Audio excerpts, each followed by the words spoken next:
Assalamualaikum warahmatullahi wabarakatuh and good evening students. இலங்கை தென்கிழக்கு பல்கலைக்கழகத்தின் கலை கலாசார பீடத்தினால் 2023-24 கல்வியாண்டினால் நடத்தப்படுகின்ற இந்த கருத்தரங்க தொடர்கள் அனைத்துக்கும் உங்களை அன்புடன் வரவேற்கின்றேன். இந்த கருத்தரங்க பொறுத்தவரையில இதை நான் மாணவர்கள் ஒன்றியம் மற்றும் மாணவர்கள் எல்லாரும் சேர்ந்து தான் செய்கிறோம், சரியா? அப்போ இதில் இந்த இப்போ பிரைட் பாத் அப்படின்னு சொல்கிற இந்த அகாடமியினால உங்களுக்கு செய்கிற பேப்பர் கிளாஸை நாங்கள் ஒருத்தர் 2 பேர் சேர்ந்து செய்யலை. அப்போ இதுக்கு பின்னுக்கால ஒரு பெரிய ஒரு கூட்டம் உண்டு, பெரிய ஒரு சங்கம் ஒன்று இருக்குது. அப்போ இதில் கிட்டத்தட்ட 50க்கு மேற்பட்ட நபர்கள் சேர்ந்து தான் என்ன செய்கிறோம்னு சொன்னால் இதை கொண்டு செல்கிறோம். அப்போ நீங்கள் என்ன செய்வீங்க, எடிட்டிங்காக இருந்தாலும் சரி, பேப்பர் ஒர்க்ஸாக இருந்தாலும் சரி, டீச் பண்ணுறதா இருந்தாலும் சரி, உங்களுக்காக வேண்டி, அதாவது 2026ஆம் ஆண்டு உயர்தரம் எழுத போகின்ற மாணவர்களாகிய உங்களுக்காகவே என்று சொல்லி நாங்கள் விசேஷமாக செய்கிற கிளாஸாக கருத்தரங்காக இது அமையுது. அப்போ இதை பொறுத்த வரையில் இப்போ உங்களுக்கு இலவசமாகத்தான் இது நடத்தப்படுது. உங்களுக்கு என்ன செய்யலாம், எல்லாருக்குமே இதில் கலந்து பயன் பெற்றுக்கொள்ள இயலும். மற்றது இதில் விசேஷம் என்ன அப்படின்னு சொன்னால், இதில் இப்போ முழு பேப்பருமே ஒரு நாளில் சொல்லித்தரப்பட மாட்டுச்சு. ஒவ்வொரு தலைப்பு, ஒவ்வொரு கேள்விகள் என்னது, இப்போ ஒரு கேள்வி இல்லைன்னு சொன்னால் அந்த கேள்வி ஒரு நாளைக்கு ஒரு கேள்வியோ 2 கேள்வியோ, இப்போ எம்சிக்யூன்னு சொன்னால் ஒரு 10-15 அது மாதிரி அப்படித்தான் நாங்கள் என்ன செய்வோம், இந்த கிளாஸை கொண்டு போவோம். அப்போ ஒரு கருத்தரங்க செய்கிற ஒரு வகுப்பு நடத்துறேன்னு சொன்னால் அதில் ஆசிரியரோட பங்களிப்பை விட மாணவர்களோட பங்களிப்பு முக்கியம்.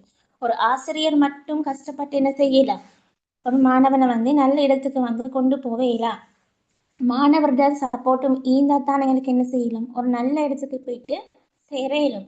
அப்போ இப்போ ஜியோகிரஃபியை பொறுத்தவரையில இன்னைக்கு உங்களுக்கு வகுப்பு எடுக்க பார்க்குறது யாருன்னு சொன்னால் NF ஷெரோன் சார். அவர் தான் என்ன செய்வார்னு சொன்னால் உங்களுக்கு இன்றைக்கி வகுப்பு செய்வார். அப்போ டீச் பண்ணி தர விஷயங்களை நல்லா படிங்க. டவுட் இல்லைன்னு சொன்னால் உங்களுக்கு கேட்கலும். எல்லாருக்கும் தெரியும், உங்களுக்கு அறிமுக வகுப்பிலே சொல்லப்பட்டுச்சு ஜியோகிரஃபி ஒரு சமூகம் சார்ந்த பாடம். அப்போ A-லெவலில் Z ஸ்கோர்னு சொல்கிறது மார்க்ஸை விட மிக முக்கியமான ஒன்று. இந்த வெட்டு புள்ளி உங்களுக்கு இப்போ அதில் பெருமதி இப்போ விளங்காது. நீங்கள் பல்கலைக்கழகங்களுக்கு எக்ஸாம் முடிஞ்சு உங்களுக்கு ரிசல்ட்ஸ் வந்த பிறகு பல்கலைக்கழகங்களுக்கு நீங்கள் விண்ணப்பிப்பீங்க. அந்த விண்ணப்பிக்கிற நேரம் தான் இந்த Z ஸ்கோரோட பெருமதி விளங்கும். அப்போ A-லெவலை பொறுத்தவரையில் சில பாடங்களுக்கு Z ஸ்கோர் கூட இருக்கும், சில பாடங்களுக்கு கிடைக்காது. அப்போ Z ஸ்கோர் கூட இப்போ அவங்களுக்கு நம்ம ஒரு சான்ஸ் என்னன்னு சொன்னால் நீங்கள் நல்ல Z ஸ்கோர் கூட இருக்கிற பாடம் எடுத்துக்கிறீங்க. அப்போ இதில் மார்க்ஸ் எடுத்துக்கொள்றத மிஸ் பண்ண வேணும், சரியா? அப்போ Z ஸ்கோர் கூடின பாடங்களில் ஒன்று தான் இந்த புவியியல்ன்ற பாடம். அடுத்து என்ன விஷயம்னு சொன்னால், இப்போ உங்களுக்கு டைம் டேபிள் போட்டபடி அந்தந்த டைமுக்கு கிளாஸஸ் நடக்கும், சரி? அப்போ டைம் டேபிளை பார்த்து வர வேண்டியது உங்களோட பொறுப்பு. மற்ற என்னன்னு சொன்னால் கிளாஸுக்கு இப்போ உங்களுக்கு நடந்திக்குமே பாடங்கள் நிறைய பேருக்கு இப்போ ஜியோகிரஃபி இன்றைக்கி ஃபர்ஸ்ட் கிளாஸ் இருந்தாலும் தமிழ் நடந்திக்கும், அதே நேரம் இஸ்லாம் நடந்திக்கும், பொலிட்டிக்கல் நடந்திக்கும். அப்போ அட்டென்ட் பண்ணிக்கோங்க கிளாஸஸ்க்கு. அப்போ எப்படி படித்து தராங்கன்னு தெரிஞ்சிக்கும், சரியா? அப்போ நீங்கள் என்ன செய்யப்படாது, இப்போ 6 மணிக்கு இன்றைக்கி கிளாஸ் ஸ்டார்ட் ஆகி 7:30 வரைக்கும் நீக்கின்னு சொன்னால் நீங்கள் 7:30 வரைக்கும் கரெக்டான கிளாஸ் இருக்கணும். ஒரு நெட்ஒர்க் இஷ்யூவாக இருந்தேன்னு சொன்னால் அது பரவாயில்ல. அது இல்லாமல் என்னென்னு சொன்னால் நீங்கள் கிளாஸுக்கு இடைக்கிட என்ன செய்வாங்க, நம்ம கிளாஸில் இந்த லீவாகவே போவாங்க. இப்போ இடையில நீங்கள் லீவாகவே போகணுன்னு சொன்னால் அதுக்கு பிறகு படித்து தர விஷயங்கள் உங்களுக்கு விளங்காது. இப்போ எவ்வளோ உங்களுக்கு கிளாஸில் இருந்து முழுமையாக வகுப்பில் கவனத்தை செலுத்திடுவோம், அந்த அளவுக்கு என்ன செய்யுங்க, கவனத்தை செலுத்தி படிங்க. ஒவ்வொரு செக்ஷன் ஒவ்வொரு நடத்தப்படும். இன்ட்ரெஸ்டாக இருக்கும் கிளாஸஸ். உங்களுக்கு பயப்பட தேவையில்லை. டவுட் என்ன சரிக்குதா கேட்கலாம், பாடம் விளங்கலையா கேட்கலாம். அப்படி உங்களுக்கு கேள்விகளை கேட்டுக்கொண்டு என்ன செய்யலாம், இப்போ டீச்சர்ஸ் மட்டுமே ஒரு சைட்லேருந்து பேசி இருந்தேன்னு சொன்னால் இப்போ உங்களுக்கு விளங்காட்டி எங்களுக்கு விளங்கிச்சா, உங்களுக்கு என்ன சரி ஒரு பாடம் விளங்கல்ல, இல்லாட்டி இடையில நெட்ஒர்க் இஷ்யூ ஆகிச்சு பிறகு ஜாயின் ஆகுனீங்கன்னு சொன்னால் உங்களுக்கு என்ன கேட்டுக்கொள்ளும். அடுத்தது இதில் மிக முக்கியமான விஷயம் என்னன்னு சொன்னால், ரெக்கார்டிங் போட்டு படித்து தருவோம். பட் நீங்கள் என்ன செய்யப்படாது, ரெக்கார்டிங்கை மட்டும் நம்பிக்கப்படாது. சில பொருள் என்ன செய்யுதுன்னு சொன்னால் கிளாஸஸ்க்கு ஜாயினே ஆகாமல் ரெக்கார்டிங் கேட்குறேன். அப்போ அந்த விஷயத்த கொஞ்சம் தவிர்த்துக்கோங்க. எந்த அளவுக்கு கிளாஸுக்கு ஆன் டைமில் ஜாயின் ஆகிடுமோ அந்த அளவுக்கு ஜாயின் ஆகி என்ன செய்யுங்க, பயன்படுறதுக்கு பாருங்க. சரித்தானே பிள்ளை? ஷெரோன் ஸ்டார்ட் பண்ணுறேன். நீங்கள் ஓ, தேங்க்யூ ஷெரீஃபா. ஜஸாக்குமுல்லாஹ் ஹைர். அன்புக்குரிய ஓகே மாணவர்கள் ஓகே. அப்போ அனைவருக்கும் நான் லீவ் ஆகும். ஓகே. அன்புக்குரிய மாணவர்கள் அனைவருக்கும் அஸ்ஸலாமு அலைக்கும், வணக்கம். ஓவராலாக ஒரு சின்ன ஒரு இன்ட்ரொடக்ஷன் உண்டு. ஷரீஃபா வந்துட்டு செஞ்சுருப்பாங்க. அந்த விஷயங்களை வந்துட்டு ஃபாலோ பண்ணுறதோட இப்போ இதில் வந்துட்டு சராசரியாக ஒரு 27 ஸ்டூடெண்ட்ஸ் மாதிரி ஜாயின் பண்ணியிருக்கிறீங்க. ஸோ நமக்கு நீங்கள் வந்துட்டு எடுத்தோடனே எல்லா விஷயத்தையும் ஒரே நாளில் படித்து முடிக்கிறன்றது அது வந்துட்டு இயலாத காரியம் என்ன. அப்போ இருக்கிற டைமில் வந்துட்டு நம்மளால் எவ்வளோக்கு படித்து முடிக்க இயலுமோ அந்த விஷயங்களை வந்துட்டு நம்ம என்ன செஞ்சிருவோம், பார்த்துருவோம். அப்போ எல்லா விஷயங்களையும் தியரி வைஸாகவும் அதே மாதிரி ஃபுல் டீப்பாகவும் வந்துட்டு நம்ம என்ன செய்யலாது, படிக்க இயலாது இருக்கிற கால எல்லைக்குள்ள. ஏன்னா மிச்சம் ஷார்ட் பீரியட் தான் இப்போ நமக்கு இருக்குது. அப்போ இருக்கிற டைமுக்குள்ள எக்ஸாமில் நல்லா பர்ஃபார்ம் பண்ணுறதுக்கு, நல்ல ரிசல்ட்ஸ் எடுக்கிறதுக்கு நம்மளால் எந்த அளவுக்கு எஃபர்ட் போட இயலும் என்றதை நீங்கள் சுயமாக ஒவ்வொருத்தரும் செய்கிறதோட, அப்போ நம்ம வந்துட்டு இங்கே படிப்பிக்கிற விஷயம் அது அது மட்டும்தான் லைஃப்ன்றது இல்லை, அது மட்டும்தான் இதுன்றது இல்லை.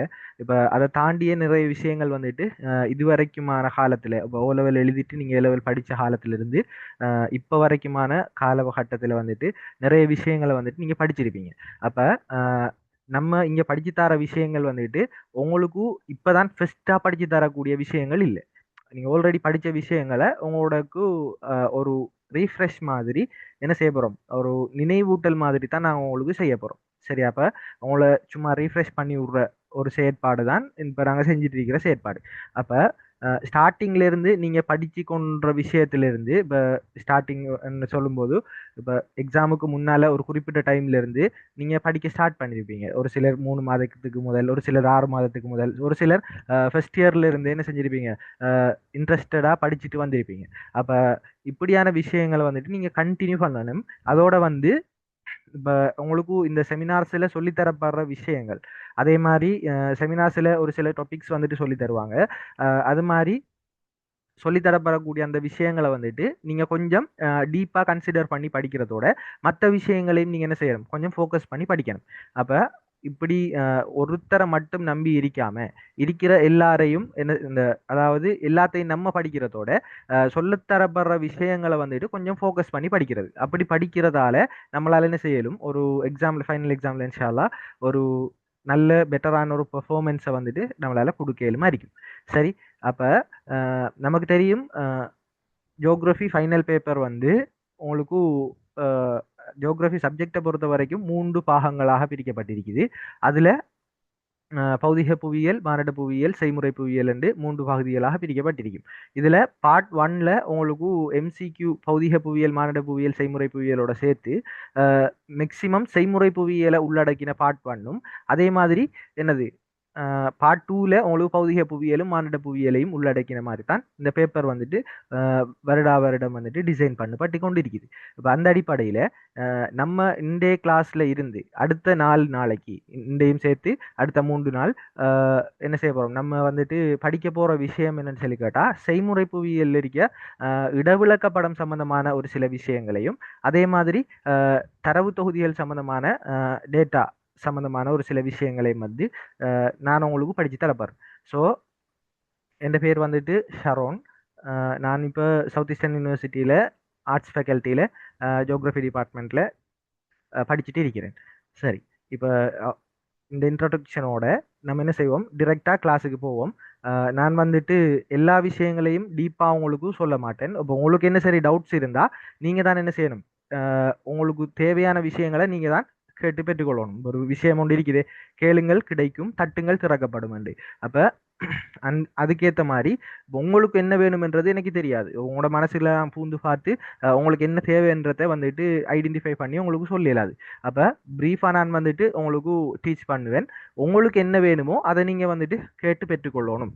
சரியா? அப்போ இதுக்குள்ள உங்களுக்கு என்ன தேவைப்படுதோ அதை நீங்கள் வந்துட்டு கேட்டு பெற்றுக்கொள்ளணும். அப்படி கேட்காத வரைக்கும் எனக்கு நீங்கள் உங்களுக்கு இருக்கிற டவுட், இப்போ நான் படிச்சு தர விஷயங்கள் உங்களுக்கு விளங்குதா விளங்கலையா இப்படியான விஷயங்கள் வந்துட்டு எனக்கு தெரியாது. அப்போ இதுக்குள்ள நம்ம பார்க்க போகிற இந்த ஷார்ட் பீரியடுக்குள்ள நம்ம பார்க்க போகிற இந்த விஷயங்களுக்குள்ள நான் வந்து என்ன செய்ய போகிறேன், உங்களுக்கு நார்மலாக ஒரு சில விஷயங்களை ஞாபகப்படுத்திட்டு தான் போக போகிறேன். அப்போ இந்த விஷயங்களை வந்துட்டு நீங்கள் தொடர்ச்சியா ப்ராக்டிஸ் பண்றதால இருக்கிற காலங்கள்ல இவ்வளவு நாளும் படிக்கலண்டா கூட பரவாயில்ல, இருக்கிற காலத்துல வந்துட்டு சொல்லித்தரப்படுற விஷயங்களை கண்டினியூஸா ப்ராக்டிஸ் பண்றதால உங்களால நல்ல ஒரு ரிசல்ட்ஸை வந்துட்டு எடுத்துக்கொள்ளலுமாக இருக்கும். சரியா? அப்ப நான் வந்துட்டு கொஞ்சம் வேகமா இருப்பேன்.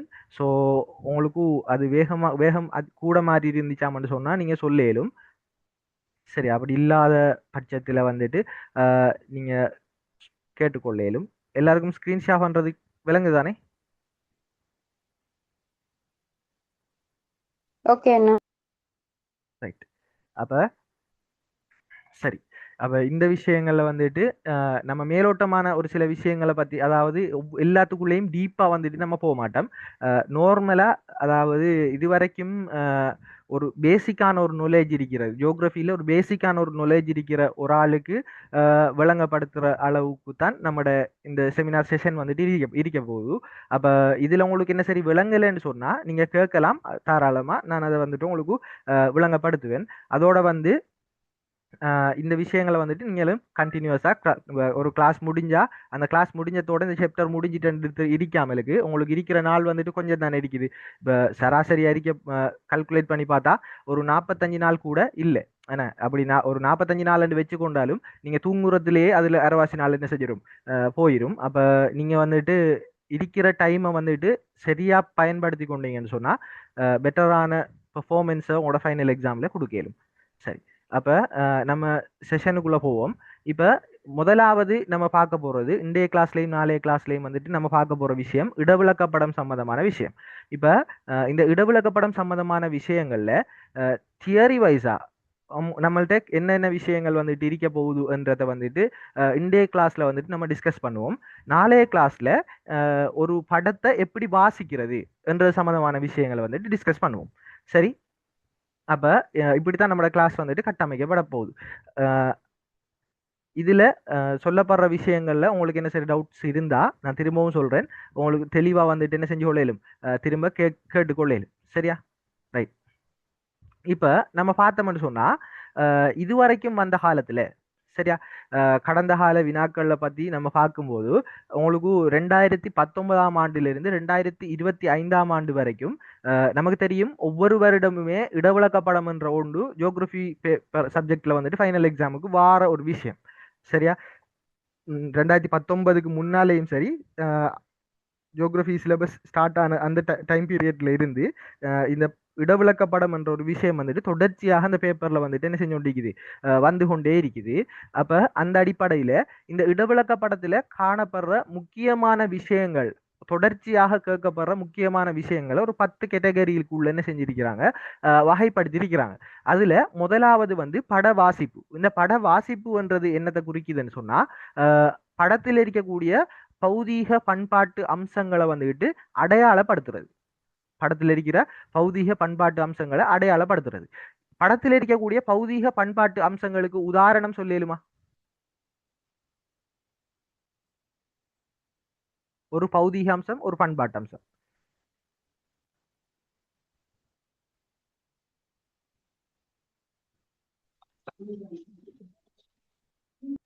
அண்ணா, பௌதிகாம்சம்ங்கிறப்ப தாவரங்கள் அந்த மாதிரி சொல்லலாம் தானே? குளங்கள், குடியிருப்பு. பௌதிக அம்சம் வந்து முனை, குடா, தீவு, பள்ளத்தாக்கு, சுவடு. பண்பாட்டு அம்சம், பண்பாட்டு அம்சம் வந்து மாகாண எல்லை, மாவட்ட எல்லை, வரலாற்று முக்கியத்துவம் வாய்ந்த இடங்கள், பிரதான வீதி. Right, very good. அப்ப இந்த இடத்துல வந்து நம்ம என்ன செய்ய போறோம், பட வாசிப்புன்றதுக்குள்ள பௌதீக அம்சம், பண்பாட்டு அம்சம் செல்ற ரெண்டு விஷயங்களை பத்தி பார்க்க போறோம். இதுல பௌதீக அம்சமும் சரி, பண்பாட்டு அம்சமும் சரி, இந்த பௌதீக அம்சத்தை வந்துகிட்டு நம்ம ரெண்டு வகைகளாக வந்துட்டு பிரிக்கலும். ரெண்டு வகைகளாக என்ன செய்யலும், பிரிக்கலும். ஒன்று தரை தோற்ற அம்சம், இன்னொன்று வடிகால் அம்சம் சொல்லுவோம். சரியா? அதே மாதிரி இந்த பண்பாட்டு அம்சங்களை வந்துகிட்டு நம்ம என்ன செய்யலாம், பல வகைகளாக பிரிக்கலாம். அதாவது எல்லைகள், வீதிகள், அதே மாதிரி தாவர போர்வை, அதே மாதிரி புகையிரத பாதைகள், அதே மாதிரி வந்துகிட்டு என்னது அமைக்கப்பட்ட பிரதேசங்கள் அதே மாதிரி ஏனைய பிரதேசங்கள் என்ற வகையில வந்துட்டு என்ன செஞ்சிருக்கிறாங்க உங்களுக்கு இந்த பண்பாட்டு அம்சங்களை வந்துக்கிட்டு பல வகையில வகைப்படுத்தியிருக்கிறாங்க. ஆனா இந்த பௌதீக அம்சங்களை பொறுத்த வரைக்கும் இயற்கையாக அமைஞ்ச அம்சங்கள் வந்துக்கிட்டு பௌதீக அம்சங்கள் என்றும் மனிதனால உருவாக்கப்பட்ட புவி மேற்பரப்புல மனிதனால உருவாக்கப்பட்ட அம்சங்கள் பண்பாட்டு அம்சங்கள் என்று சொல்லி நம்ம வகைப்படுத்தியிருக்கிறோம். இப்ப இந்த டாபிக்குள்ள நம்ம போறதுக்கு முன்னால நம்ம என்ன செய்வோம்னு சொன்னா பௌதீக புவியியல் என்றா என்ன, மானிட புவியியல் என்றா என்ன, செய்முறை புவியியல் என்றா என்ன என்றதை பத்தி பார்ப்போம். இப்ப பௌதீக புவியியல் என்றதை சுருக்கமாக சொல்லணும்னு சொன்னா பௌதிக புவியியல் என்றது புவி மேற்பரப்பில் காணப்படக்கூடிய அம்சங்களை இயற்கையான தோற்றப்பாடுகளை இடம் காலம் அளவு திட்டம் அடிப்படையில் கற்றுக்கொள்றதை தான் சொல்லுவாங்க பௌதீக புவியியல்னு சொல்லுவாங்க. இப்ப மானிட புவியியல் என்றது என்னத்தை சொல்லுவாங்கன்னு சொன்னா இந்த பௌதீக அம்சங்கள்ல மானிட நடவடிக்கைகள் எவ்வாறான செல்வாக்க செலுத்துது என்றதை புவியியல் ரீதியாக கற்றுக்கொள்றது தான் சொல்லுவாங்க மானிட புவியியல்னு சொல்லுவாங்க. இப்ப எப்படி சொல்லுவாங்க பௌதீக புவியியல் என்றது புவி மேற்பரப்பில் காணப்படக்கூடிய பௌதீக பண்பாட்டு அம்சங்களை இடம் பொருள் இந்த இடம் காலம் அளவு திட்டம் அடிப்படையில கற்றுக்கொள்றத பௌதீக புவியியல் என்றும் அதே மாதிரி இந்த பௌதீக புவியியலுக்கு அதாவது பௌதீக அம்சங்களுக்கு மேல மனிதனுடைய நடவடிக்கைகள் எவ்வாறு செல்வாக்கு செலுத்துகின்றது என்றத புவியியல் ரீதியான அடிப்படையில கற்றுக்கொள்றது வந்துட்டு மானிட புவியியல் சொல்லி வரைவிலக்கணப்படுத்துறாங்க. இப்ப செய்முறை புவியியல் என்றா என்ன என்று கேட்டோம்னா செய்முறை புவியியல் என்றது இந்த பௌதீக புவியியலை பத்தியும் மானிட புவியியலை பத்தியும் கற்றுக்கொள்றதுக்காக வேண்டி நம்ம என்ன செய்ய வேண்டி வரும்னா பல வகையான தரவுகளை தொகுக்க வேண்டி வரும். உதாரணத்துக்கு சொல்லணுமாக இருந்தா பௌதீக புவியியலை பொறுத்த வரைக்கும் ஒரு இடத்துல வந்துகிட்டு ஒரு நதி போகுதுன்னு சொன்னா அந்த நதி எந்த இடத்துல ஸ்டார்ட் ஆகி எந்த இடத்துல முடிவடையுது, அதனுடைய நீளம் என்ன, அதனுடைய பரப்பளவு என்ன, அதனுடைய ஆழம் என்ன என்றது, அதே மாதிரி எந்தெந்த இடங்கள்ல அந்த நதி வந்துகிட்டு மியாந்தர் வளைவுகளை தோற்றுவிச்சிருக்குது, எந்தெந்த இடங்கள்ல என்னென்ன மாதிரியான நில உருவங்களை தோற்றுவிச்சிருக்குது, எந்த கடலோட அந்த நதி போய் சங்கமிக்குது, இப்படியான தரவுகளை வந்துட்டு நம்ம சேகரிப்போம். அதே மாதிரி மானிட புவியியல் சொல்லி எடுத்துக்கொண்டோம்னு சொன்னா உதாரணத்துக்கு நம்ம எல்லாருக்கும் தெரிஞ்ச சனத்தொகையை நம்ம எடுத்து பார்த்தோம்னு சொன்னா மனிதன் எங்கெங்க எப்படி எப்படி வாழ்றான் என்றத பௌதீக தோற்றப்பாடுகளோட அடிப்படையாக கொண்டு கற்றுக்கொள்றது தான் நம்ம இந்த சனத்தொகையில வந்துட்டு நம்ம படிக்கிற முக்கியமான விஷயம். உதாரணத்துக்கு சொல்லணுமாக இருந்தா ஒரு மனிதன் ஒரு இடத்துல வாழணுமாக இருந்தா அவன் பௌதீக அம்சங்கள் வந்துகிட்டு அவனுக்கு என்ன செய்யணும் சாதகமாக இருக்கிற இடத்துல தான் மனிதன் அதிகமாக வாழ்றான். அதனாலதான் சனத்தொகையினுடைய பரம்பல் பகுதியில வந்து நம்ம பார்க்கும்போது உலகத்தினுடைய 80% மக்கள் 20% நிலப்பரப்பிலையும் 20% மக்கள் 80% நிலப்பரப்பிலையும் காணப்படுறாங்க என்ற விஷயத்தை பத்தி நம்ம பார்ப்போம். சரியா? அப்ப இது ஏன் அப்படி காணப்படுறாங்கன்னு சொன்னா இந்த 20% நிலப்பரப்பு பௌதீக எல்லா சகல விதமான பௌதீக அம்சங்களுக்கும் இசைவாக்கம் அடைஞ்சி மனிதனுக்கு உவப்பான சூழலை தரக்கூடியதாக காணப்படுது. அப்ப இந்த அடிப்படையில மனிதன் அங்க எப்படியான செயற்பாடுகளை செய்யறான் என்றத வந்துகிட்டு நம்ம என்ன செய்யறோம் இந்த இடத்துல வந்துகிட்டு சனத்தொகைக்குள்ள படிப்போம். இப்ப இந்த சனத்தொகையை பத்தி நம்ம படிக்கணுமாக இருந்தா சனத்தொகை எந்த இடத்துல இப்ப நான் ஏற்கனவே சொன்னேன் தானே 20% நிலப்பரப்புல 80% மக்கள் 80% நிலப்பரப்புல 20% மக்கள் வாழ்றாங்கன்றது. இது எப்படி நமக்கு தெரிஞ்சிச்சு என்று கேட்டா ஒவ்வொரு பிரதேசங்கள்ல ஒவ்வொரு நிலப்பரப்புகள்லையும் இருக்கக்கூடிய மக்களினுடைய தொகையை வந்துகிட்டு கணக்கெடுத்து அதை ஒரு தரவாக உருவாக்கம் செஞ்சு அதை தகவலாக மாற்றி அமைக்கின்ற போது நமக்கு என்ன செய்யுது அந்த இடத்துல வந்துகிட்டு இது சம்பந்தமான ஒரு அறிவை பெற்றுக்கொள்றதுக்கான ஒரு வாய்ப்பாக இருக்குது. அப்ப பௌதீக புவியியலை பத்தியும் மானிட புவியியலை பத்தியும் நம்ம தெரிஞ்சு கொள்ளணும்டா நமக்கு செய்முறை புவியியல் என்ற ஒரு விஷயம் வந்துகிட்டு அத்தியாவசியமான ஒன்றாக காணப்படுது. சரியா? இப்ப இந்த செய்முறை புவியியல் இருக்கக்கூடிய இந்த தரவுகளை தகவல்களை வந்துகிட்டு சேகரிக்கிறதுக்கு பல முறைகள் பயன்படுத்தப்படுறதோட அதே மாதிரி அந்த சேகரிக்கப்பட்ட தரவுகளை முறைப்படுத்தி தகவல்களாக மாற்றுறதுக்கு மக்களுக்கு எளிதாக விளங்கக்கூடிய பார்வையாளர்களுக்கு எளிதாக விளங்கக்கூடிய ஆய்வாளர்களுக்கு எளிதாக விளங்கக்கூடிய பகுப்பாய்வு செய்யறதுக்கு எளிதாக இருக்கக்கூடிய தகவல்களாக மாற்றி அமைக்கிறதுக்கு அதை என்ன செய்ய வேண்டும் ஒரு சில முறைமைகளுக்கு உட்படுத்த வேண்டி இருக்கும். அப்ப அப்படியாக அப்படி நம்ம உட்படுத்தக்கூடிய அந்த முறைமைகளை தான் நம்ம என்ன சொல்லுவோம் செய்முறை புவியியல் முறைமைகள் என்று சொல்லி சொல்லுவோம். சரியா? இப்ப இதுக்குள்ள வந்துகிட்டு வரக்கூடிய மிக முக்கியமான ஒரு விஷயம் தான் என்று கேட்டா இந்த படங்கள்னு சொல்றது. அந்த படங்களுக்குள்ள இருக்கக்கூடிய ஒரு வகை தான் இந்த இடவிளக்க படம் என்றது. சரியா? படங்களை வந்துகிட்டு பொதுவாக நம்ம கருப்பொருட்படம் இடவிளக்கப்படம் என்று சொல்லி 2 வகையாக பிரிக்கலாம். அதே மாதிரி படங்கள் அல்லாமலுக்கு நமக்கு வரைவுகள் தரவுகள் அதே மாதிரி என்னது இமேஜஸ் என்று சொல்லி படங்கள், அதாவது சேட்டலைட் மூலமாக, கேமரா மூலமாக இப்படின்னு சொல்லி எடுக்கப்படுற படங்கள், இப்படின்னு சொல்லி பல வகைகள் இந்த தரவுகளை வந்துட்டு நம்ம என்ன செய்யலாம், தகவல்களாக முன்வைக்கக்கூடியதாக இருக்கும். அதுல மிக முக்கியமான ஒரு அம்சம் தான் இந்த படமாக்கல். இந்த படமாக்கல்ல வந்துட்டு கருப்பொருள் படம், இடவிளக்க படம் என்று 2 வகைப்படுத்தப்படுகிறது. கருப்பொருள் படம் என்றது நமக்கு தெரியும், ஒரு குறிப்பிட்ட விடயத்தை, ஒரு குறிப்பிட்ட மையத்தை அடிப்படையாக கொண்டு உருவாக்கப்படக்கூடிய படத்தை தான் நம்ம கருப்பொருள் படம்னு சொல்லுவோம்.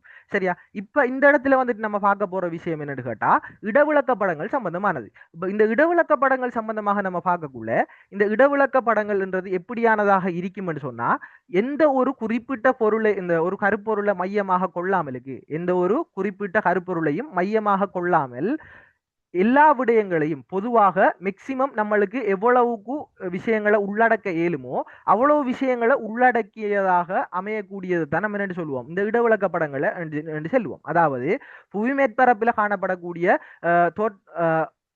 அம்சங்களை, புவி மேற்பரப்பில் இருக்கக்கூடிய அம்சங்களை நம்ம எடுத்து பார்த்தோம்னா அதை வந்துட்டு பௌதிக அம்சம், பண்பாட்டு அம்சம் என்று சொல்லி நம்ம வகைப்படுத்தலாம். பௌதிக அம்சம் என்றது இயற்கையினுடைய செயற்பாட்டால, இயற்கையினுடைய தோற்றப்பாட்டின் காரணமாக புவி மேற்பரப்பில் உருவாகி காணப்படக்கூடிய அம்சங்களை வந்துட்டு நம்ம பௌதிக அம்சங்கள் என்று சொல்லுவோம். இந்த பௌதிக அம்சங்களை அடிப்படையாக வச்சுக்கொண்டு மனிதனால புவி மேற்பரப்பில் உருவாக்கப்பட்ட அல்லது மாற்றி அமைக்கப்பட்ட விடயங்களை வந்துகிட்டு நம்ம என்ன சொல்லுவோம், பண்பாட்டு அம்சங்கள் சரி நம்ம சொல்லுவோம். இப்ப இந்த பௌதிக அம்சங்களையும் பண்பாட்டு அம்சங்களையும் புவி மேற்பரப்பில் காணப்படுது. எப்படியான அமைப்பில் இந்த பௌதிக அம்சங்களும் பண்பாட்டு அம்சங்களும் புவி மேற்பரப்பில் காணப்படுதுன்னு கேட்டா, முப்பரிமாண அமைப்பில் வந்துட்டு காணப்படுது. சரியா? அப்போ ஒரு வீடு எடுத்தோம்னா அது ஒரு முப்பரிமாண அமைப்பில் காணப்படுது. அதே மாதிரி ஒரு குளத்தை எடுத்தோம்னா அது ஒரு முப்பரிமாண அமைப்பில் காணப்படுது. குளம் எங்க முப்பரிமாண அமைப்பில் காணப்படுதுன்னு நம்ம கேட்கலாம். சரியா? அதுக்கு உயரம் இல்லை, ஆனா ஆழம் என்ற ஒரு விஷயம் வந்துட்டு இருக்குது.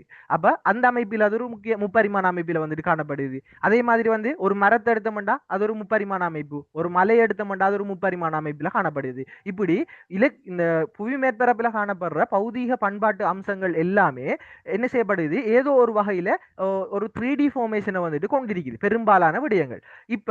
இப்படி இருக்கக்கூடிய பௌதீக பண்பாட்டு அம்சங்களை ஒரு படத்துக்குள்ள, அதாவது இருபரிமாணமாக மாற்றி ஒரு தட்டையான தாள்ல வரைகிறத தான் நம்ம என்ன சொல்லுவோம், படம் என்று சொல்லுவோம். இப்படி படங்களை வந்துகிட்டு வரைகின்ற போது, ஆரம்ப காலத்துல வந்துட்டு இந்த படங்களை வந்துட்டு வரைகிறதுக்கு முன்னால என்ன செஞ்சாங்கன்னு சொன்னா, இந்த களிமண்களை எல்லாம் வச்சு, செப்பு தகடுகள் எல்லாம் வச்சு செதுக்கினாங்க படங்களை. சரியா? அப்படி செதுக்கி அதுக்கு பின்னால வந்துட்டு கைத்தொழில் புரட்சி உருவாகி அதுக்கு பின்னால வந்துகிட்டு என்ன செய்யுது, இந்த தொழில்நுட்ப வளர்ச்சிகள் அதிகரிக்க படங்களை வந்துகிட்டு கையால வரைய ஆரம்பிச்சாங்க. இப்ப ஜிஐஎஸ், ஜிபிஎஸ், ஆர்எஸ் மாதிரியான தொழில்நுட்பங்களை, நவீன தொழில்நுட்பங்களை பயன்படுத்தி கம்ப்யூட்டர்ஸ் மூலமாக இந்த படங்கள் என்ன செஞ்சு சொல்றாங்க, மிக இலகுவாகவும் விரைவாகவும் இற்றைப்படுத்தக்கூடிய மாதிரிக்கும் இந்த படங்களை வரைஞ்சு கொண்டு இருக்கிறாங்க. அப்ப நம்ம இங்க பார்க்க போறது இப்படி வரையப்பட்ட இந்த படங்களை பத்தி. அப்ப படம்ன்றது என்னன்னு கேட்டா, புவி மேற்பரப்பில முப்பரிமாணத்துல காணப்படக்கூடிய பௌதீக பண்பாட்டு அம்சங்களை பொருத்தமான நிறங்கள், குறியீடுகள், அளவு திட்டங்கள் என்பவற்றை பயன்படுத்தி இருபரிமாணமாக தட்டையான தாளில வரையக்கூடிய ஒரு விளக்க முறையை தான் நம்ம என்ன சொல்லுவோம், இந்த படமாக்கல், படம் நம்ம சொல்லுவோம். சரியா?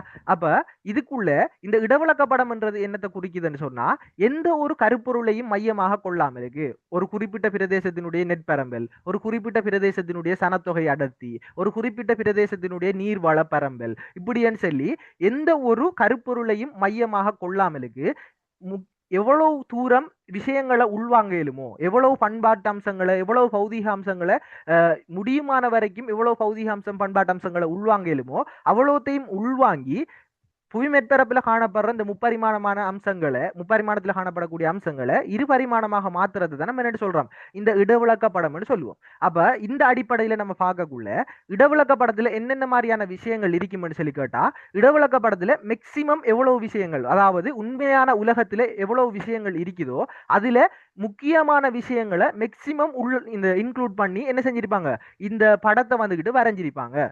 சரியா? அப்ப உண்மை உலகை பிரதிபலிக்கக்கூடியதாக இந்த இடவிளக்க படங்கள் என்ன செய்யப்படும், அமைந்து காணப்படும். அப்ப இந்த படத்தை வாசிக்கிறதன் மூலமா, நம்ம என்ன வழங்கி கொள்ளணும்னு சொன்னா ஒரு உண்மையான ஒரு உலகத்தை பிரதிபலிக்கக்கூடியதாக ஒரு படத்துல வந்துகிட்டு நம்ம சில விஷயங்களை கருத்துல கொண்டு ஒரு படத்தை நம்ம உருவாக்குறோம்னு சொன்னா அந்த படத்தை பார்க்கின்ற போது உண்மையான அந்த இடத்துக்கே போகாமலுக்கு, அதாவது ஏ என்ற ஒரு இடத்தை பத்தி நம்ம படம் ஒன்று கீறுகம்னு சொன்னா அந்த ஏ என்ற இடத்துக்கு நம்ம நேரடியாக போகாமலுக்கு நம்மட வீட்டில இருந்து கொண்டு அந்த படத்தை பார்த்து இந்த இடத்துல இந்த இடம் இருக்குது, இந்த இடத்துல ஒரு மலை இருக்குது, இந்த இடத்துல இருக்கக்கூடிய கட்டடம் இந்த இடத்துல ஒரு கட்டடம் இருக்குது, அதே மாதிரி வந்து இந்த இடத்துல இருக்கக்கூடிய பள்ளத்தாக்கு இவ்வளவு ஆழமானது, அதே மாதிரி இந்த இடத்துல இந்த வழியால இப்படி ஒரு வீதி போகுது, அது இவ்வளவு கிலோமீட்டர் நீளமானதாக இந்த வீதி போய் கொண்டிருக்குது, அதே மாதிரி இந்த திசையிலிருந்து இந்த திசையை நோக்கி ஒரு நதி பாயுது, அதே மாதிரி இந்த நதி வந்துகிட்டு இந்த திசையினூடாக பாயக்குள்ள இந்த இடத்துல ஒரு மியாந்தர் வளைவு இருக்குது, இந்த இடத்துல ஒரு ஆற்றுச்சிறை இருக்குது, இப்படின்னு சொல்லி ஒரு இடத்துக்கு நேரடியாக போய் பார்க்காமலுக்கு நம்மட வீட்டில இருந்து கொண்டு அல்லது நம்மட ஆபீஸ்ல இருந்து கொண்டு ஏதாவது ஒரு இடத்துல நம்ம இருந்து கொண்டு அந்த படத்தை பார்த்தே உண்மையான அந்த பௌதீக பண்பாட்டு அம்சங்களுடன் கூடிய அந்த நில மேற்பரப்பை நம்மட கண்ணுக்கு முன்னுக்கு கொண்டு வரக்கூடிய ஒரு தோற்றப்பாடாகத்தான் நம்ம என்ன செய்யலாம், இந்த இடவிளக்க படங்களை வந்து நம்ம கன்சிடர் பண்ணலாம்.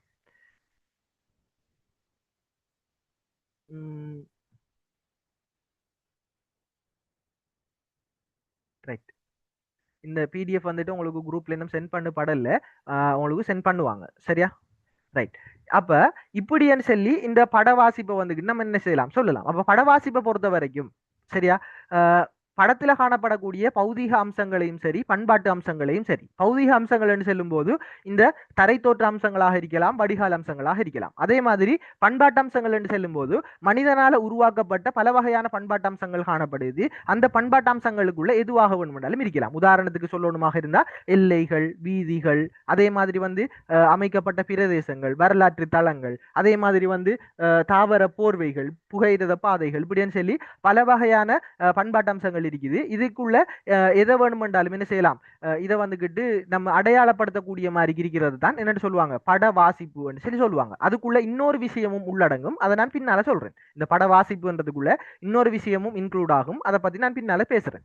இப்ப இதுக்குள்ள நம்ம வந்து பார்த்தோம்னு சொன்னா இந்த பௌதீக அம்சங்களையும் பண்பாட்டு அம்சங்களையும் நம்ம அடையாளப்படுத்துறதுக்கு படத்துல வந்துகிட்டு எப்படி சும்மா ஒரு படத்தை பார்த்தோம்னா நமக்கு எப்படி இந்த இடத்துல மலை இருக்குது, இந்த இடத்துல மரம் இருக்குது, இந்த இடத்துல ஒரு காடு இருக்குது, இந்த இடத்துல நதி போகுதுன்னு நம்ம ஒரு படத்தை பார்த்தோம் நமக்கு எப்படி விளங்கும் சொல்லி நம்ம கேட்டா, இதுக்காக வேண்டி இவங்க சர்வதேச ரீதியாக பயன்படுத்தப்படுற ஒரு விஷயம் தான் என்னன்னா, இந்த சர்வதேச ரீதியாக இந்த மரம், மலை, அதே மாதிரி தாவர போர்வை, அதே மாதிரி வந்து கட்டடங்கள், அதே மாதிரி நதி, வீதிகள் என்று சொல்லி இந்த வரலாற்று தலங்கள் என்று சொல்லி இந்த பௌதீக அம்சங்கள் பண்பாட்டு அம்சங்களை குறிக்கிறதுக்காக வேண்டி சர்வதேச ரீதியாக என்ன செய்யறாங்கன்னு சொன்னா நிறங்களை குறியீடுகளை பயன்படுத்துறாங்க. சரியா? அதை அடிப்படையாக வச்சுக்கொண்டு அதை நம்ம தெரிஞ்சு கொள்றதன் மூலமா அதன் அடிப்படையில வந்து நம்ம நிறைய விடயங்களை வந்துகிட்டு என்ன செஞ்சு கொள்ளலாம், படத்தை பார்த்து நிறைய விஷயங்களை அண்டர்ஸ்டாண்ட் பண்ணி கொள்ளக்கூடிய மாதிரி கிடைக்கும்.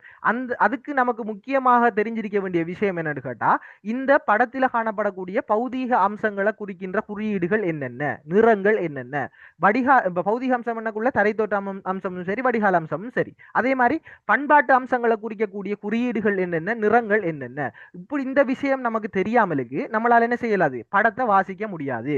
அப்ப இந்த விஷயங்களை ஐடென்டிஃபை பண்றது ஒரு நோக்கமாக இந்த இடவிளக்க படத்துக்குள்ள இருக்குது. அதே மாதிரி ரெண்டாவது உங்களுக்கு தரப்படுற விஷயம் என்னன்னு கேட்டா இட உயரம் காணல். இப்ப இட உயரம் காணல் என்று சொல்லக்குள்ள ஒரு இடத்துல வந்துகிட்டு எல்லா வகையான இதுவும் மிதிக்காது தானே. அதாவது ஆரம்பத்துல வந்து நம்ம சொல்லலாம் வந்து எல்லா அதாவது ரூலரை வச்சு கீறின மாதிரி அல்லது ஒரு பேப்பரை வந்து நம்ம விரிச்சு ஒரு ஒயிட் ஷீட்டை விரிச்சு வச்ச மனுஷன் எல்லா இடமும் சமமாக இருக்கிற மாதிரி புவி மேற்பரப்பு காணப்படாது. அப்ப புவி மேற்பரப்பு ஒரு சில இடங்கள்ல மேடாக காணப்படும், ஒரு சில இடங்கள்ல பள்ளமாக காணப்படும். அது ஏன் மேடாக காணப்படுது, ஏன் பள்ளமாக காணப்படுதுன்றதுக்கான காரணங்களை எல்லாம் நம்ம அகவிசை புறவிசை என்ற சம்பந்தமான விஷயங்களுக்குள்ள அந்த சம்பந்தமான யூனிட்டுக்குள்ள வந்துட்டு படிச்சிருப்போம். அப்ப அதை வச்சு நமக்கு தெரியும் உலகத்துல காணப்படக்கூடிய எல்லா நிலத்தோற்றங்களும் ஒரே சமனானதாக இருக்கையிலே. அப்ப அங்க வந்துகிட்டு உயரத்துல இடத்துக்கு இடம் என்ன செய்யுது, வேறுபாடுகள் காணப்படுது என்ற அடிப்படையில வந்துட்டு அது சம்பந்தமான விஷயங்களை பார்ப்போம். அதே மாதிரி இட உயரம் சம்பந்தமாக பார்க்கக்குள்ள அதனுடைய ஒரு கிளையாக நம்ம பார்க்கக்கூடிய விஷயங்கள்ல முக்கியமான ஒரு விஷயம் என்னன்னு கேட்டா இந்த திரிகோண கணித நிலையம். இது இல்லாமலுக்கு இட உயரம் உயர வீச்சு சம்பந்தமான விஷயங்களும் இருக்குது, அது சம்பந்தமாகவும் நம்ம பார்ப்போம். அதே மாதிரி நம்ம இதை படிச்சு கொள்றதுக்காக வேண்டி செய்முறை புவியியலை புவியியல் ரீதியாக படிச்சு கொள்றதுக்காக வேண்டி நம்ம என்ன செய்யறோம்டா பரப்பு கணித்தல், வீதியினுடைய தூரம் கணித்தல், அதே மாதிரி ஒரு படத்தை எடுத்து அதை வேறொரு அளவு திட்டத்துல திரும்ப வரைதல், அதே மாதிரி ஒரு படத்துல காணப்படக்கூடிய இருபரிமாணத்துல காணப்படக்கூடிய ஒரு அம்சத்தை முப்பரிமாணத்துல ஒரு குறுக்குவெட்டு முகமாக வரைதல், அதே மாதிரி வந்து பண்பாட்டு அம்சங்கள்ல முக்கியமான ஒரு சில அம்சங்களை வந்துகிட்டு என்ன செய்யறது விவரிக்கிறது, அதே மாதிரி பௌதிக அம்சங்களை விவரிக்கிறது, அதே மாதிரி பௌதிக பண்பாட்டு அம்சங்களுக்கு இடையில் இருக்கக்கூடிய விஷயங்களை வந்துகிட்டு என்ன செய்யறது தொடர்புகளை வந்துட்டு விளக்குறது. அதான் மிக முக்கியமாக படவாசிப்பின் மூலமாக நம்ம தெரிஞ்சு கொள்ளக்கூடிய விஷயமாக வந்துட்டு இருக்குது. சரி, அப்ப படவாசிப்புக்குள்ள இந்த இப்படியான பல விஷயங்களை இப்ப மேல நான் சொன்ன மாதிரியான பல விஷயங்களை வந்துட்டு நம்ம தெரிஞ்சு கொண்டாலும் மிக முக்கியமான விஷயம் என்னன்னு கேட்டா, ஒரு படத்தை பார்த்தா அந்த படத்தில் இருக்கக்கூடிய சகல விஷயங்களையும் அண்டர்ஸ்டாண்ட் பண்ணி அந்த பௌதிக அந்த பிரதேசத்துக்கு நிலப்பிரதேசத்துக்கு நேரடியாக போகாமலுக்கு நம்ம இருக்கிற இடத்திலேயே இருந்து கொண்டு இந்த பிரதேசம் இப்படித்தான் இருக்கும் என்று அந்த படத்தை பார்த்தே நம்மளால 3Dல கற்பனை பண்ணக்கூடிய மாதிரி இருக்கணும். சரியா? அப்ப அந்த படத்தை பார்த்தோம்னா நமக்கு அந்த பிரதேசம் என்ன செஞ்சிடணும், அந்த என்ன சொல்றது, ஒரு இந்த கத்தி படத்துல விஜய்க்கு அந்த ப்ளூ பிரிண்ட் பார்த்தோம், அப்படி மேசைக்கு கீழே குனிஞ்செல்லாம் பார்ப்பார், வரும் தானே ப்ளூ பிரிண்ட் அப்படியே மேலே, அந்த மாதிரி நமக்கு என்ன செய்யணும், அந்த விஷயம் வந்துட்டு கண்ணுக்கு முன்னால வரணும். சரியா? அப்ப அந்த அளவுக்கு நம்ம ட்ரெயின் ஆகணுமாக இருந்தா நமக்கு இதில் இருக்கக்கூடிய பயன்படுத்தப்பட்ட அளவு திட்டங்கள் சம்பந்தமான விஷயங்கள், அதே மாதிரி குறியீடுகள் சம்பந்தமான விஷயங்கள், அதே மாதிரி நிறங்கள் சம்பந்தமான விஷயங்கள், இப்படி திசைகள் சம்பந்தமான விஷயங்கள்னு சொல்லி இப்படி முக்கியமான ஒரு சில விஷயங்கள் வந்துகிட்டு நமக்கு அடிப்படையாக தெரிஞ்சிருக்க வேண்டியது அவசியம்.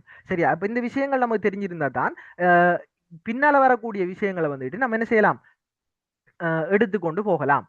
அதே மாதிரி இப்ப இதுல இருக்கக்கூடிய மிக முக்கியமான அம்சங்களுக்குள்ள பௌதீக அம்சங்கள், அதே மாதிரி பண்பாட்டு அம்சங்களை அறிந்து கொள்றது என்று சொல்லியிருக்குது. இப்ப பௌதீக அம்சங்கள் பண்பாட்டு அம்சங்களை அறிஞ்சு கொள்றதுக்காக வேண்டி இப்ப இதுல முதலாவது உங்களுக்கு பௌதீக அம்சங்கள் சம்பந்தமாக கடந்த காலத்துக்குள்ள என்ன தரப்பட்டிருக்குதுன்ற விஷயங்களை வந்துட்டு சொல்லியிருக்கிறாங்க. உதாரணத்துக்கு சாய்வு வகைகள்னு சொல்றது எத்தனையாம் ஆண்டுல இருந்து எத்தனையாம் ஆண்டு வரைக்கும் இந்த குழிவு சாய்வுன்றது எத்தனையாம் ஆண்டுகள்ல வந்திருக்குது, மென் சாய்வுன்றது எத்தனையாம் ஆண்டுல வந்திருக்குது, குவிவு சாய்வுன்றது எத்தனையாம் ஆண்டுல வந்திருக்குது, இப்படியான விஷயங்கள் வந்துட்டு இதுல போடுபட்டிருக்குது. அதே மாதிரி வந்து என்னது பள்ளத்தாக்கு, அதே மாதிரி கணவாய்கள், அதே மாதிரி சுவடுகள், அதே மாதிரி குன்றுகள், அதே மாதிரி வடிகால் அம்சங்கள், தரைத்தோட்ட அம்சங்களை போலவே வடிகால் அம்சங்கள், பௌதிக அம்சங்களுக்குள்ள இருக்கக்கூடிய வடிகால் அம்சங்கள், அதே மாதிரி இயற்கையான தாவரங்கள், அதே மாதிரி கரையோர அம்சங்கள், அதே மாதிரி எல்லை பண்பாட்டு அம்சங்கள்னு சொல்லும் போது நான் ஏற்கனவே சொன்ன மாதிரி எல்லை வகைகள், சுற்றுலா தகவல்கள், அதே மாதிரி வீதிகள், பாதைகள், அதே மாதிரி புகையிரத வீதிகள், இப்படின்னு சொல்லி நீர்ப்பாசனம், பயிர்நிலங்களுடைய பயன்பாடு என்ற அடிப்படைகள்ல பல விடயங்களை வந்துகிட்டு என்ன செய்யப்பட்டிருக்குது, இதுக்குள்ள பேசப்பட்டிருக்குது. சரியா? இப்ப நம்ம இதை வந்துகிட்டு உங்களுக்கு இந்த PDF வந்துட்டு உங்களுக்கு என்ன செய்வாங்க, கிளாஸ் முடிஞ்சதுக்கு பின்னால ஷேர் பண்ணுவாங்க. அதை வந்துகிட்டு நீங்க என்ன செஞ்சு கொள்ளுங்க, இதுக்குள்ள என்னென்ன மாதிரியான விஷயங்கள் இருக்குதுன்றத வந்து பார்த்துக்கொள்ளுங்க. சரியா? இப்ப நம்ம ஷோர்ட்டா வந்துட்டு பார்ப்போம். இதுக்குள்ள நம்ம முக்கியமா மெயினா நம்ம பார்க்க போற விஷயம் என்னன்னு சொல்லி கேட்டோம்டா, பௌதீக பண்பாட்டு அம்சங்களை வந்துட்டு நம்ம என்ன செஞ்சு கொள்ளணும், அறிஞ்சு கொள்ளணும். பௌதீக பண்பாட்டு அம்சங்களை நம்ம அறிஞ்சு கொள்ளணும்டா நமக்கு முக்கியமாக தெரிஞ்சிருக்க வேண்டிய விஷயங்கள்ல ஒன்று இந்த சமோயர கோடு என்றது என்ன என்றது. சரியா? சமோயர கோடு என்றா என்னன்னு கேட்டோம்டா, இந்த சமோயர கோடு என்றது நான் ஏற்கனவே சொல்லியிருந்தேன், ஒரு ஒயிட் ஷீட் பேப்பர் மாதிரிக்கு புவிமேற்பரப்பு சமமாக இருக்காது, மேடு பள்ளங்களை கொண்டு காணப்படும். சில இடங்கள் பள்ளமாக இருக்கும், சில இடங்கள் சமதரையாக இருக்கும், சில இடங்கள் இந்த மேடாக இருக்கும், சில இடங்கள் உயரமான இடங்களாக இருக்கும், இப்படின்னு சொல்லி பல வகையான இந்த இட உயரங்கள் வந்துட்டு காணப்படுற. அப்ப உலகத்துல காணப்படக்கூடிய இந்த உயர வேறுபாடுகளை, முப்பரிமாணத்தில் இருக்கக்கூடிய இந்த உயர வேறுபாடுகளை இருபரிமாணத்துல குறிச்சு காட்டுறதுக்காக வேண்டி பயன்படுத்தப்படுற ஒரு விஷயம் தான் இந்த சமோயர கோடுன்றது. இந்த சமோயர கோடு என்னத்துக்காக வேண்டி பயன்படுத்தப்படுதுன்னு சொல்லி கேட்டா, புவிமேற்பரப்பில காணப்படக்கூடிய சமனான உயரங்களை தொடுத்து வரைஞ்சி அதன் மூலமாக இருபரிமாணத்துல நம்ம கீறியிருந்தாலும் அதை அடிப்படையாக வச்சு கொண்டு முப்பரிமாணத்துல அந்த தரை தோற்றத்தை வந்து நம்மளால கற்பனை பண்ணி பார்க்கக்கூடிய மாதிரியான ஒரு அமைப்பில இந்த வரைகிறதுக்காக வேண்டி பயன்படுத்தப்படக்கூடிய ஒரு விஷயம் தான் இந்த சமோயர கோடுன்றது. இந்த சமோயர கோடு பொதுவாக இந்த கபில நிறத்துல வந்துட்டு என்ன செய்யப்பட்டிருக்கும், வரையப்பட்டிருக்கும். அதுல வந்துட்டு ரெண்டு வகையான சமோயர கோடுகள் வந்துட்டு காணப்படுது. ஒன்று பிரதான சமோயர கோடு, அதே மாதிரி வந்துட்டு சிறிய சிறிய சமோயர கோடுகள். இப்ப பிரதான சமோயர கோடுகள் வந்துட்டு 100 மீட்டர் இடைவெளிகள்ல வந்துட்டு வரையப்பட்டிருக்கும். நாளைக்கு நம்ம அந்த படங்கள் சம்பந்தமாக பார்க்கக்குள்ள நீங்க ஆல்ரெடி உங்களுக்கு தெரிஞ்ச விஷயமாவும் இருக்கலாம். இதை பத்தி நம்ம என்ன செய்வோம், டிஸ்கஸ் பண்ணுவோம். 100 மீட்டர் இடைவெளிகள்ல என்ன செய்யப்பட்டிருக்கும், இது வந்துட்டு வரையப்பட்டிருக்கும். இந்த 100 மீட்டர் இடைவெளிகளுக்குள்ள இருக்கக்கூடிய உயரங்களை குறிச்சு காட்டுறதுக்காக வேண்டி சிறிய சமோயர கோடுகள் வரையப்பட்டிருக்கும். அப்ப அந்த சமோயர கோடுகள் சராசரியா ஒரு 20 மீட்டர் கெப்ல வந்துட்டு என்ன செய்யப்பட்டிருக்கும், வரையப்பட்டிருக்கும். அப்ப இந்த இடத்துல 100 மீட்டர்ல இருந்து 200 மீட்டர் உயரம் கொண்ட இந்த ரெண்டு பிரதான சமோயர கோடுகளுக்கு நடுவுல 120, 140, 160, 180 சொல்லி 4 சிறிய சமோயர கோடுகள் இப்படி ஒவ்வொரு பிரதான சமோயர கோட்டுக்கும் நடுவுல வந்துட்டு காணப்படும். சில இடங்கள்ல முக்கியமான இடங்கள்ல வந்துட்டு இதை குறிச்சு காட்டியிருப்பாங்க, சில இடங்கள்ல அதை குறிச்சு காட்டியிருக்க மாட்டாங்க. சரியா? அப்ப இப்படியான விஷயங்களை வந்துட்டு பார்க்கக்குள்ள நமக்கு வந்துட்டு சமோயர கோட்டை பத்தி நம்ம கட்டாயம் தெரிஞ்சிருக்கணும் இட வழக்கப்பட வாசிப்பில். அதோட இட உயர பெருமானத்தை பத்தி நம்ம தெரிஞ்சிருக்கணும். இந்த இட உயர பெருமானம் என்றது என்னன்னு கேட்டா, சமோயர கோடுகளால குறிச்சு காட்டப்பட முடியாத ஒரு விஷயத்தை வந்துகிட்டு நமக்கு என்ன செய்வாங்க, இட உயர பெருமானத்தின் மூலமாக குறிச்சு காட்டுவாங்க. சரியா? அப்ப இதுக்கு வந்துகிட்டு இது பெரும்பாலும் பயன்படுத்தப்படும் என்னத்துக்குன்னு சொல்லி கேட்டா, இப்ப சமோயர கோடுல 20 மீட்டர் இடைவெளிகள்ல தான் இது வரையப்பட்டிருக்குது. இப்ப சிறிய சமோயர கோடுகள் ஆக குறைஞ்ச இடைவெளி 20 மீட்டர் சொல்லும் போது இப்ப 100, 120, 140 சொல்லி தான் அது போகும். இடையில ஒரு 130 மீட்டரை குறிச்சு காட்டணுமாக இருந்தா இட உயர பெருமானத்தை வச்சு குறிச்சு காட்டுவாங்க. அல்லது இந்த சமவெளி பிரதேசம் தாழ் பிரதேசங்களை குறிச்சு காட்டுறதுக்காக வேண்டியும் இந்த இட உயர பெருமானங்கள் பயன்படுத்தப்படுது. அதே மாதிரி மூன்றாவது விஷயம் என்னன்னு சொல்லி கேட்டோம்னா திரிகோண கணித நிலையம். இந்த திரிகோண கணித நிலையம் என்றது இந்த சமோயர கோடுகள் வந்துகிட்டு உயரமான பிரதேசங்களை, அதாவது தாழ்வான பிரதேசங்களையும் உயரமான பிரதேசங்களையும் வேறுபடுத்துறதுக்காக ஒரு அளவீடாக இந்த சமோயர கோடுகள் பயன்பட்டாலும் கூட ஒரு சில இடங்கள்ல வந்துகிட்டு என்ன செய்யப்படுதுன்னு சொன்னா, அந்த எல்லைகள்லயே அந்த ஒரு எல்லையை எடுத்துக்கொண்டோம்னா அந்த எல்லைக்குள்ளேயே உயரமான இடம் என்றது ஒன்று இருக்கும், அந்த எல்லைக்குள்ளேயே தாழ்வான இடம் என்றது ஒன்று இருக்கும். அந்த எல்லைக்குள்ள தாழ்வான இடத்தை குறிச்சு காட்டுறதுக்காக வேண்டி நம்ம இட உயர பெருமானத்தை பயன்படுத்தலாம். அதே போலவே அந்த எல்லைக்குள்ள இருக்கக்கூடிய மிக உயரமான இடத்தை குறிச்சு காட்டுறதுக்காக வேண்டி நம்ம என்னத்தை பயன்படுத்துவோம்னா திரிகோண கணித நிலையங்களை வந்து பயன்படுத்துவோம்.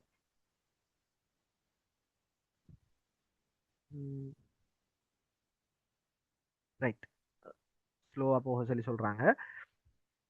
அப்ப நம்ம என்ன செய்வோம், ஒரு இடத்துல இருக்கக்கூடிய தாழ்வான பிரதேசத்தை குறிச்சு காட்டுறதுக்காக வேண்டி இட உயர பெருமானத்தையும், அதே இடத்துல இருக்கக்கூடிய உயரமான பிரதேசத்தை குறிச்சு காட்டுறதுக்காக வேண்டி திரிகோண கணித நிலையத்தையும் வந்துட்டு நம்ம என்ன செய்வோம், பயன்படுத்துவோம். அதே மாதிரி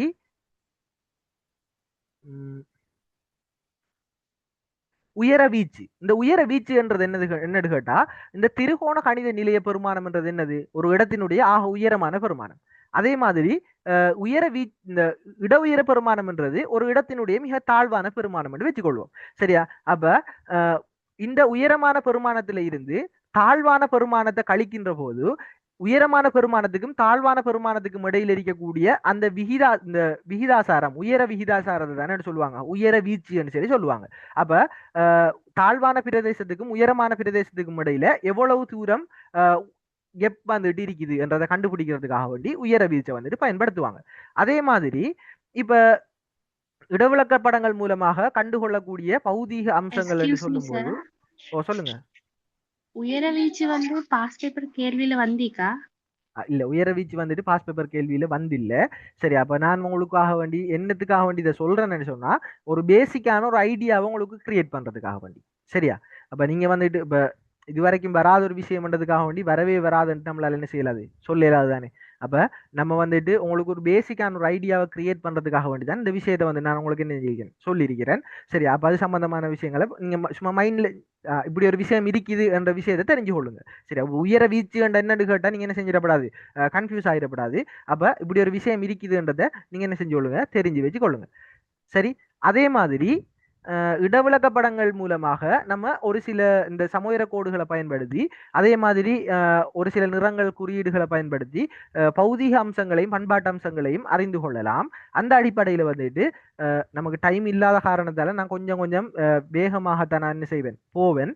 அப்போ அதை வந்துட்டு நீங்கள் என்ன செஞ்சு கொள்ளுங்க, கொஞ்சம் பார்த்துக்கொள்ளுங்க. இப்போ உங்கள்கிட்ட இருக்கிற நோட்ஸஸ் இப்போ நான் உங்களுக்கு சும்மா ரிவைன் பண்ணுறேன். சரியா? ரிவிஷன் தான் நான் உங்களுக்கு பண்ணிட்டு போகிறேன். அப்போ நீங்கள் கொஞ்சம் என்ன செஞ்சு கொள்ளுங்க, அந்த ஞாபகப்படுத்தி பார்த்துக்கொள்ளுங்க. இடையில டவுட்ஸ் என்ன சரி இல்லை, சொல்றது விலங்கல் என்ன சரியண்டா நீங்கள் தாராளமாக என்ன செய்யலாம், கேட்கலாம். நான் ஏண்ட அளவுக்கு என்ன செய்யறேன், கொஞ்சம் ஸ்லோவாகவே போக பார்க்குறேன். டைமும் இல்லாத காரணத்தால தான் கொஞ்சம் அவசரமாக போய் கொண்டிருக்கேன். மேக்சிமம் ஸ்லோவாக போக பார்க்குறேன். சரி, இப்போ அதே மாதிரி இதுல வந்துட்டு இருக்கக்கூடிய இந்த பௌதீக அம்சங்களை பெரும்பாலும் இந்த சமோயிர கோடுகள் சமோயிர கோடுகளை பயன்படுத்தி தான் என்ன செய்யலாம், பெரும்பாலான பௌதீக அம்சங்களை வந்துட்டு குறிச்சு காட்டுறாங்க. அந்த அடிப்படையில இதுல காணப்படக்கூடிய இந்த தரைத்தோற்ற அம்சங்கள், பெரும்பாலான தரைத்தோற்ற அம்சங்கள் இந்த சமோயிர கோடுகள் அடிப்படையாக வச்சு கொண்டு குறித்து காட்டப்படுறதால இதை பத்தி நம்ம தெரிஞ்சு கொள்ள வேண்டியது அவசியம். ஏனென்றா சமோயிர கோடுகளை வந்து நீங்க பாத்தீங்கன்னு சொன்னா, உதாரணத்துக்கு நான் உங்களுக்கு ஒரு படம் காட்டுறேன்.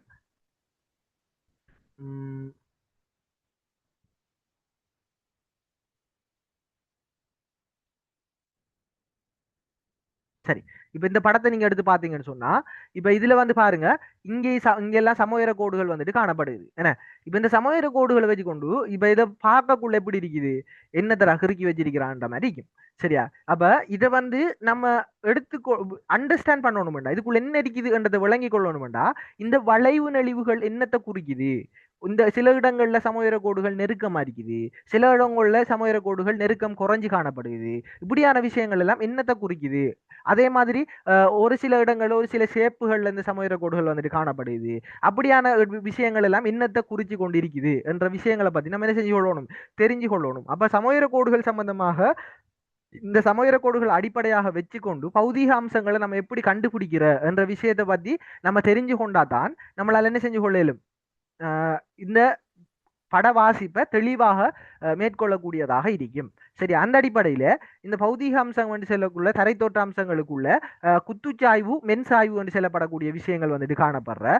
இப்ப இதுல வந்துட்டு இந்த குத்துச்சாய்வு மென்சாய்வு என்ற விஷயங்களை பத்தி பார்த்தோம்னு சொன்னா, இப்போ ஒரு இடத்துல இருக்கக்கூடிய சமோயிர கோடு போகும்போது இந்த சமோயிர கோடுகள் வந்துட்டு நெருக்கமாக அந்த சமோயிர கோடுகள் சில இடங்களில் நெருக்கமாக போகும், சில இடங்கள் ஐதாக போகும் நான் சொல்லியிருந்தேன் தானே. அப்ப இந்த சமோயிர கோடுகள் வந்துட்டு நெருக்கமாக போகக்கூடிய பகுதிகளை குத்துச்சாய்வான பகுதிகள் என்றும், அதுவே சமோயிர கோடுகளை இந்த அதாவது ஐதாக போகக்கூடிய பகுதிகளை மென்சாய்வான பகுதிகள் என்றும் சொல்லுவாங்க. இப்ப இந்த இடத்துல பி தொடக்கம் சி வரையான இந்த பகுதியை பார்த்தீங்கன்னா சமோயிர கோடுகள் என்ன செய்யுது, மிகவும் நெருக்கமாக காணப்படுது. இந்த இடத்துல மிக நெருக்கமாக காணப்படுறது நீங்க பார்க்கலாம். அதே மாதிரி ஏன் இது 300 மீட்டர் சமோயிர கோடு, இது 380 மீட்டர் சமோயிர கோடு. அதே மாதிரி இங்கால பி குறிக்கி காட்டுறது 380 மீட்டர் சமோயிர கோடு தான். இங்கால ஏ இருக்கிறதும் இந்த 300 மீட்டர் சமோயிர கோடு தான். ஆனா இந்த இடங்கள்ல வந்துட்டு பாருங்க, இதுல வந்துட்டு இங்கால பக்கம் நெருக்கமாகவும் இங்கால பக்கம் ஐதாகவும் காணப்படுது. அப்ப இது 300 மீட்டர் சமோயிர கோடுன்றதை நம்ம என்ன செய்யலாம், இந்த சமோயிர கோடு போறதை வச்சே நம்மளால என்ன செஞ்சு கொள்ளலாம், ஐடென்டிஃபை பண்ணி கொள்ளலாம். அப்ப இது ஒரு 300 மீட்டர் சமோயிர கோடு தான் என்றதை ஐடென்டிஃபை பண்ண கொள்ற மாதிரி இருக்கும். சரி, இப்ப இந்த குத்துச்சாய்வு மென்சாய்வுன்றது தான் மிக முக்கியமான ஒரு விஷயம். இதை பத்தி நம்ம தெரிஞ்சு கொண்டோம்டா இதுக்குள்ள இருக்கக்கூடிய பெரும்பாலான விஷயத்தை பத்தி நம்மளால தெரிஞ்சு கொள்ளக்கூடிய மாதிரி இருக்கும். இப்ப இந்த குத்துச்சாய்வுன்றது என்னதுன்னு கேட்டோம்டா, சமோயிர கோடுகள் நெருக்கமாக இருந்தா இதை நம்ம 3Dல கீறக்குள்ள நம்ம எப்படி கீறுவோம்னு சொன்னா, இப்படி குத்தா கீறுவோம். சரியா? இந்த அறிக்கை பகுதி உங்களுக்கு தரைத்தோட்டத்துல இந்த அறிக்கக்கூடிய பகுதி நம்ம என்ன செய்வோம், குத்தாக கீறுவோம். இது எவ்வளவுக்கு நெருக்கமாக இருக்குதோ அவ்வளவுக்கு குத்தாக கீறுவோம். அதே இந்த குத்துச்சாய்வாக கீறுவோம். அதே மாதிரி இந்த ஏ தொடக்கம் பி வரையான பகுதியை பாருங்க, அடர்த்தி குறைவாக இருக்குது. சமோயிர கோடுகளுக்கு இடையில அடர்த்தி குறைவாக இருக்குது. அப்ப இப்படி சமோயிர கோடுகளுக்கு இடையில அடர்த்தி குறைவாக இருந்துச்சாமண்டா, அப்ப இந்த இடத்துல சில இடங்கள்ல பார்க்கக்குள்ள இந்த அளவான அடர்த்தி குறைவு இருக்காது. சில வரை இந்த படங்கள்ல பாத்தீங்கன்னா இதை விடவும் அடர்த்தி அதிகமாக இந்த பி தொடக்கம் சி பகுதியில் இருக்கிறதை விடவும் அதிக அடர்த்தி கொண்ட பிரதேசங்களாகவும் இடவிலக்கப்படங்கள்ல இடங்கள்ல காட்டப்படும். அதே மாதிரி இதை விட அடர்த்தி குறைவான பகுதி, அதாவது ஐதான பகுதி என்று சொல்லும் போது இந்த ஐதான பகுதி ஏ தொடக்கம் பி பகுதிக்குள்ள இருக்க அளவான கெப் வந்து இடவிலக்கப்படத்தில் இருக்காது. அப்ப நம்ம அவடத்துக்கு என்னத்தை கன்சிடர் பண்ணணும்னா, ஒப்பீட்டளவுல எந்த இடத்துல அடர்த்தி அதிகமாக இருக்குது, இந்த இடத்துல குறைவாக இருக்குதுன்றதை நம்ம கன்சிடர் பண்ணணும். அப்ப இந்த இடத்துல வந்துட்டு நம்ம குத்துச்சாய்வான பகுதிகளை, சமோயிர கோடுகள் அதிகமாக அடர்த்தியாக இருக்கக்கூடிய பகுதிகளை குத்துச்சாய்வாக கீறுவோம். அதே மாதிரி சமோயிர கோடுகள் ஐதாக இருக்கக்கூடிய பகுதிகளை, இடைவெளிகளோட இருக்கக்கூடிய பகுதிகளை நம்ம என்ன செய்வோம்னா கொஞ்சம் சாய்வாக மென்சாய்வாக வந்துட்டு கீறுவோம். இப்படி மென்சாய்வான அமைப்பில் வந்துட்டு கீறுவோம். அப்ப இந்த ரெண்டு விஷயமும் நமக்கு தெளிவாக விளங்கிட்டாம்னு சொன்னா, இதை வச்சு கொண்டு மற்ற எல்லா பிரதேசங்களினுடைய பெரும்பாலான எல்லா தரைத்தோற்ற அம்சங்களினுடைய விடயங்களையும் பத்தி நம்மளால என்ன செய்யக்கூடிய மாதிரி இருக்குமெண்டா அறிந்து கொள்ளக்கூடிய மாதிரி கீறி பார்த்து இது இப்படியான ஒரு தரை தோற்ற அம்சம் தான் என்றதை விளங்கி கொள்ளக்கூடிய மாதிரி இருக்கும். சரியா? அப்ப இதை விளங்கி கொள்றதுக்கு நம்ம அடிப்படையில தெரிஞ்சு கொள்ள வேண்டிய விஷயம் என்னன்னு கேட்டா இந்த குத்துச்சாய்வும் மென்சாய்வும் சம்பந்தமான விஷயம். ரைட்? இப்ப இதுக்குள்ள நம்ம பார்ப்போம். குத்துச்சாய்வு மென்சாய்வு சம்பந்தமான விஷயத்தை வந்து பார்த்துட்டோம். இப்ப குழிவு சாய்வான பிரதேசத்தை பத்தி பார்ப்போம். குழிவு சாய்வு வந்து சொல்றது இப்ப இந்த இடத்துல பாருங்க 120, அதே மாதிரி 140, 160, 180, 200, 220 20 மீட்டர் கெப்ல வந்துட்டு இந்த கோடுகள் உங்களுக்கு வரையப்பட்டு காணப்படுது. அப்ப இந்த இடத்துல பாருங்க இந்த 120ல இருந்து 160 வரையான கெப்புக்குள்ள பெரிய கெப் இருக்குது. அதே மாதிரி 180 வரைக்கும் சொல்லலாம். சரியா? 180 வரையான அந்த சமவெர கோடுகள் வந்துட்டு அதிக இடைவெளிகளோடையும் 180ல இருந்து 220 வரையான சமவெர கோடு ஒப்பீட்டு அளவில் கொஞ்சம் அடர்த்தியாகவும் காணப்படுது. அப்ப நம்ம இப்ப நான் ஏற்கனவே சொன்ன விஷயம் என்னன்னு சொல்லி கேட்டா இந்த குத்துச்சாய்வை மென்சாய்வை நம்மளால அடையாளப்படுத்த முடிஞ்சா நம்மளால என்ன செய்யலாம்? பெரும்பாலான தரை தோற்ற அம்சங்களை அடையாளப்படுத்தக்கூடிய மாதிரி இருக்கும். அப்ப இந்த சமவெர கோடுகள் உயரம் குறைஞ்ச பிரதேசம் 120 இடத்துக்கு 120, அதே மாதிரி இடத்துக்கு 200 இந்த இடத்துல வந்துட்டு 220 என்ன. அப்ப இதுல எது உயரமான பகுதி எது தாழ்வான பகுதி என்றதை இந்த உயர வேறுபாடுகள் அடிப்படையா வச்சு நம்மளால என்ன செய்யலாம்? கண்டுபிடிக்கலாம். அப்ப 120 தாழ்வான பிரதேசம், 220 உயரமான பிரதேசம் என்றது நமக்கு தெரியும். அப்ப எங்க இருந்து நம்ம ஹீரோன்னு சொல்லி கேட்டா தாழ்வான பிரதேசத்துல இருந்து உயரமான பிரதேசத்தை நோக்கி தான் நம்ம இப்பவும் பார்க்கக்கூடிய மாதிரி இருக்கணும். சரியா?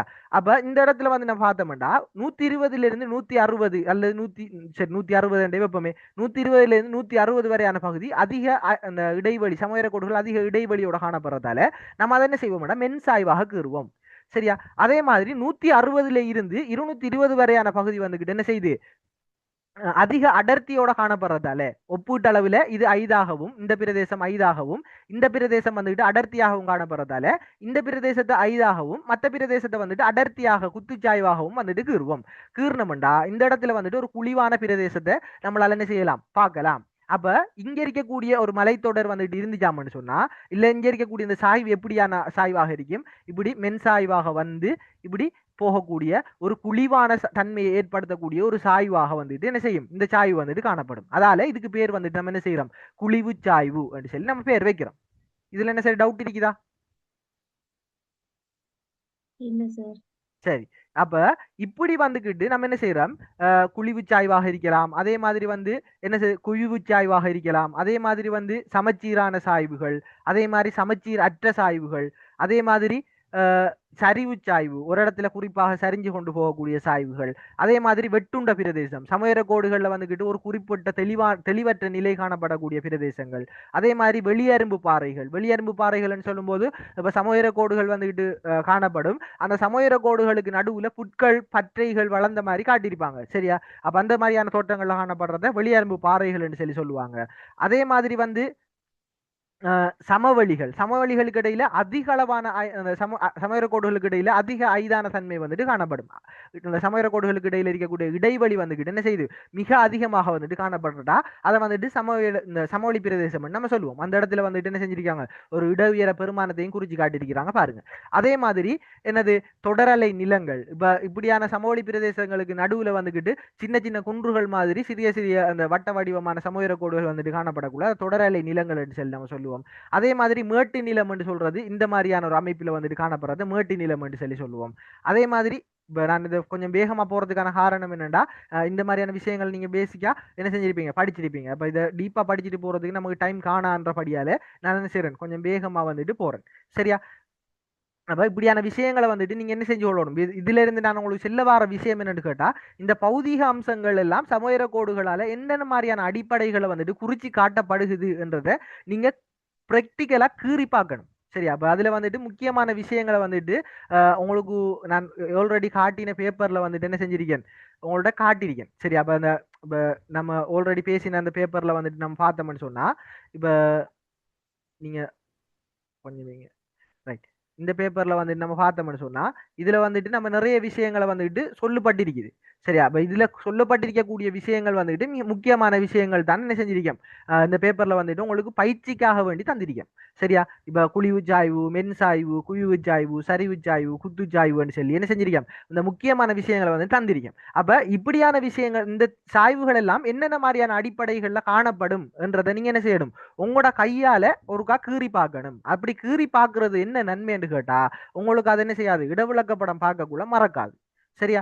அப்ப இந்த அடிப்படைகள்ல இது எப்படி காணப்படும்ன்றதை நம்ம என்ன செய்வோம், ஒரு நார்மலா ஒரு ஃபார்முலா வந்துட்டு பார்த்துட்டு போவோம். அந்த அடிப்படையில இப்ப மேட்டு நிலம்ன்றது இந்த மாதிரியான ஒரு அமைப்பில வந்துட்டு காணப்படும். சுத்தி வளர் இந்த அதாவது சமவெளி கோடுகள் உயரமாக காணப்படக்குள்ள ஒரு ஏற்றத்தோட காணப்படும். அப்படி ஏற்றத்தோட காணப்படக்கூடிய உச்சி வந்துகிட்டு என்ன செய்யும், ஒரு சமவெளி பிரதேசம் மாதிரி காணப்பட்டா அது வந்துகிட்டு மேட்டு நிலம் என்று சொல்லி நம்ம சொல்லுவோம். அதே மாதிரி தனிக்குன்று கூம்பு குன்று சம்பந்தமான விஷயங்கள். இப்ப தனிக்குன்று என்று சொல்றது வந்துகிட்டு என்னது,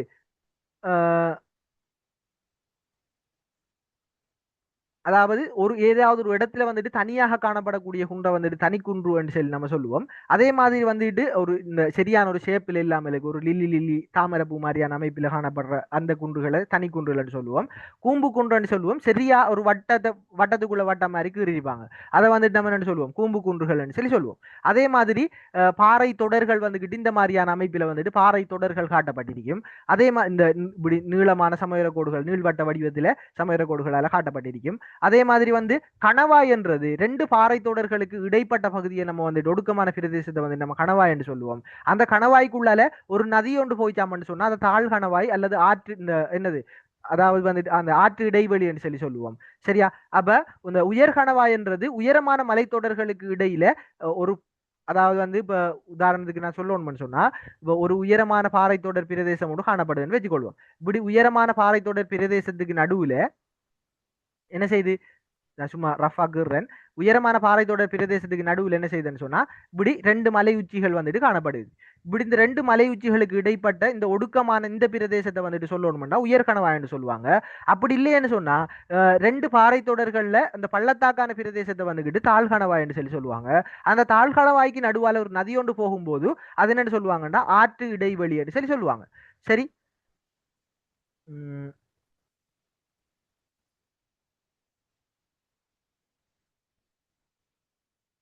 ரைட். அதே மாதிரி உயர்கணவாய் சம்பந்தமான விஷயம். சரியா? ஆல்ரெடி நம்ம பேசின விஷயம். அதே மாதிரி வந்து என்னது, காற்று இடைவெளின்னு சொல்றது. இதுவே இரண்டு உயரமான மலைத்தொடர்களுக்கு நடுவில் இருக்கக்கூடிய அந்த பள்ளத்தாக்கின் வழியா ஒரு பிரதான வீதி போகுமாக இருந்தா அதை காற்று இடைவெளின்னு சொல்லுவாங்க. அதே மாதிரி சுவடுகள் என்றது ஒரு இடத்திலிருந்து, அதாவது வந்து தாழ் பிரதேசங்கள் உயர் பிரதேசத்திலிருந்து தாழ் பிரதேசத்தை நோக்கி சமவெளி கோடுகள் சரிந்த வடிவத்தில் வரக்கூடிய பிரதேசத்தை சுவடுகள் என்றும், அதே மாதிரி தாழ் பிரதேசத்திலிருந்து உயர் பிரதேசத்தை நோக்கி சமவெளி கோடுகள் அதிகரித்து போகக்கூடிய பிரதேசத்தை பள்ளத்தாக்குகள் என்று சொல்லி நம்ம என்ன செய்வோம், வரையறை செய்வோம். அதுல ஈஸியான விஷயம் என்னன்னா சுவடுகளையும் பள்ளத்தாக்குகளையும் கண்டுபிடிக்கிறது தான் இங்க பெரும்பாலான மாணவர்களுக்கு இருக்கிற பெரிய ஒரு பிரச்சனையாக வந்துட்டு காணப்படுறது. அப்ப அதை வந்துட்டு நம்ம எடுத்து பார்க்கக்குள்ள இந்த சுவட்டையும் பள்ளத்தாக்கையும் கண்டுபிடிக்கிறதுக்கு மிக முக்கியமான ஒரு அம்சம் என்னன்னு கேட்டா, பள்ளத்தாக்குக்குள்ளால போகும் ஒரு நதி ஒன்று போகும். சரியா? சுவட்டுக்குள்ளால நதி வந்துட்டு போகாது. உயரமான பிரதேசத்துல நதி போகுமா? போகாது. தாழ்வான பள்ளத்தாக்கான பிரதேசத்துக்குள்ளால ஒரு சின்ன ஒரு நதியாவது சிறு ஒரு கிளையாறாவது என்ன செய்யும், போகும். அப்ப அப்படியான விஷயங்கள் அடிப்படையாக வச்சு நம்ம என்ன செய்யலாம், இப்படியான விஷயங்களை வந்துட்டு ஐடென்டிஃபை பண்ணிக்கொள்ளலாம். குறுக்கு பள்ளத்தாக்கு நெடுக்கு பள்ளத்தாக்கு, இப்போ ஒரு இந்த மலைத்தொடர்களுக்கு நடுவில் காணப்படக்கூடிய விஷயங்கள். அதே மாதிரி சமச்சீரான பள்ளத்தாக்கு, சமச்சீரான ஆற்று பள்ளத்தாக்கு, சமச்சீரற்ற பள்ளத்தாக்கு, அதே மாதிரி வெளிக்கிடை சம்பந்தமான விஷயங்கள், உட்கிடை சம்பந்தமான விஷயங்கள், நீள்குன்றுகள் எப்படி இருக்கும். அதே மாதிரி வடிகால் அம்சங்கள் என்று சொல்லும் போது அதுக்குள்ள இருக்கக்கூடிய இப்ப நீரேந்து பிரதேசம் சொல்றது என்ன மாதிரியான ஒரு அமைப்பில வந்துட்டு காணப்படும். அதே மாதிரி நீர்பிரி மேடு என்றது ஒரு பாறை தொடர்ல ஒன்றுக்கும் மேற்பட்ட உச்சிகள் காணப்படக்குள்ள அந்த உச்சிகளை வந்துட்டு என்ன செய்யும், ஒரு முறிகோட்டால பிரிச்சு காட்டியிருப்பாங்க. அதை வந்துட்டு நம்ம என்ன சொல்லுவோம், நீர்பிரி மேடு என்று சொல்லி சொல்லுவோம். சரி,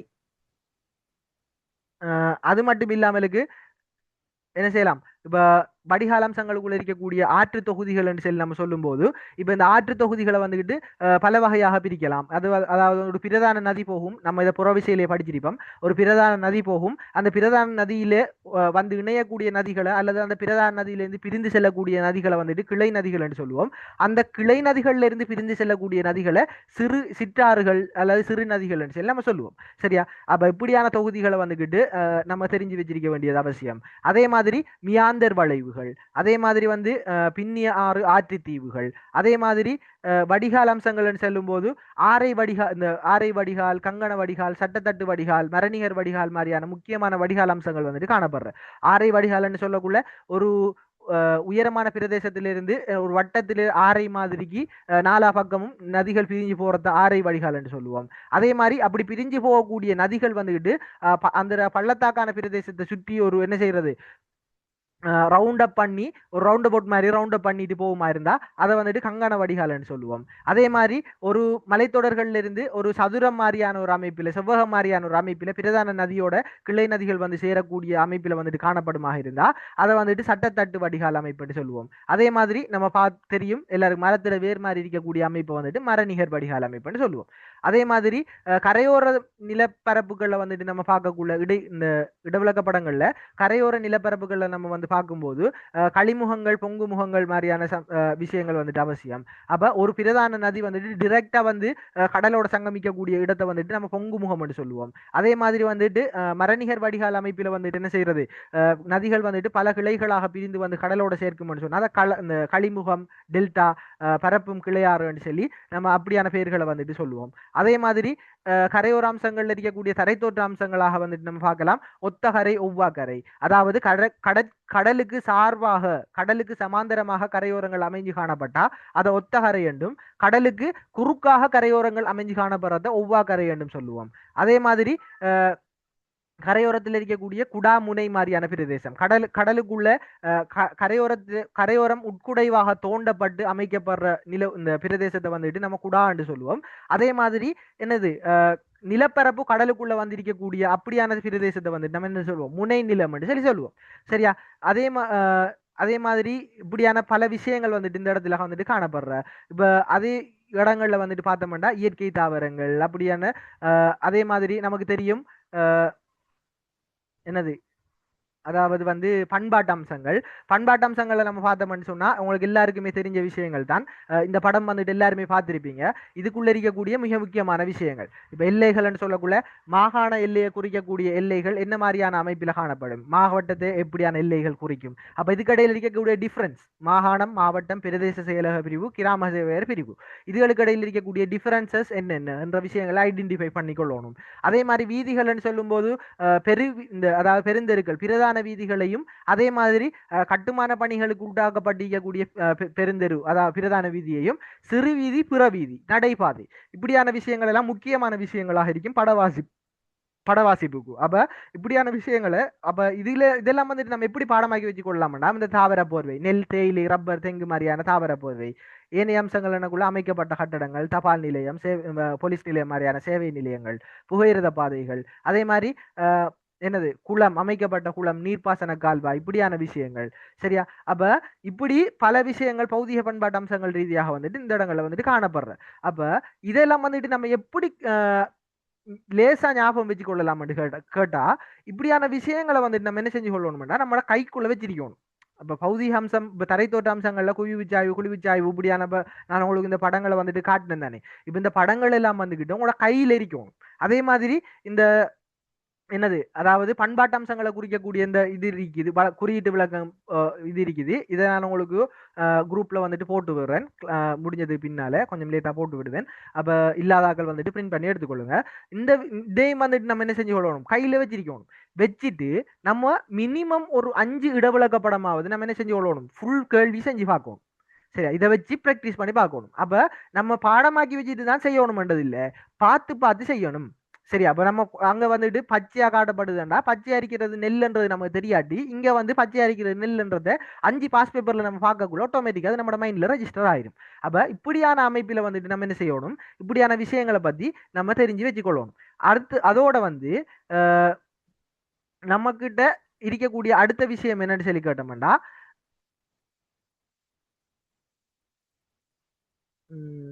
ரைட். சரியா?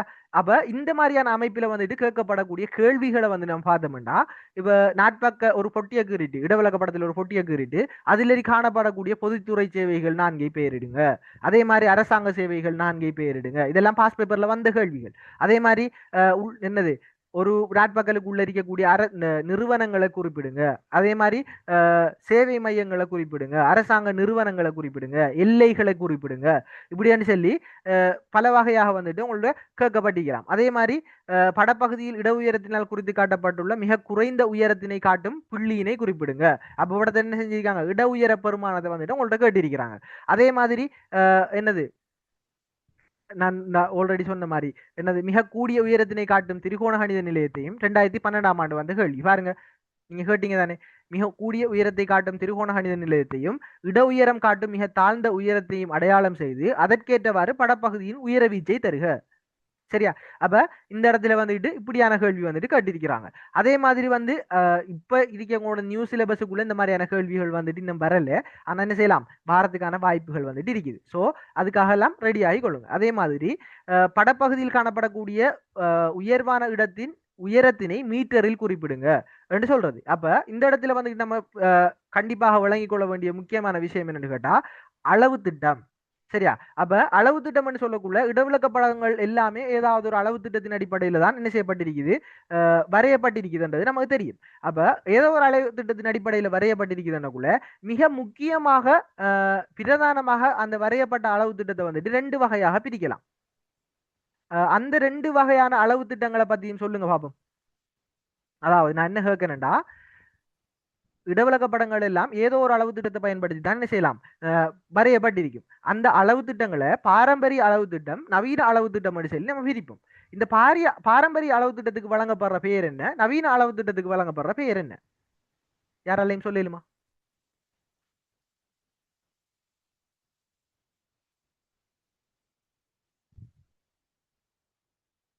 டைம் இல்ல, கொஞ்சம் வேகமா.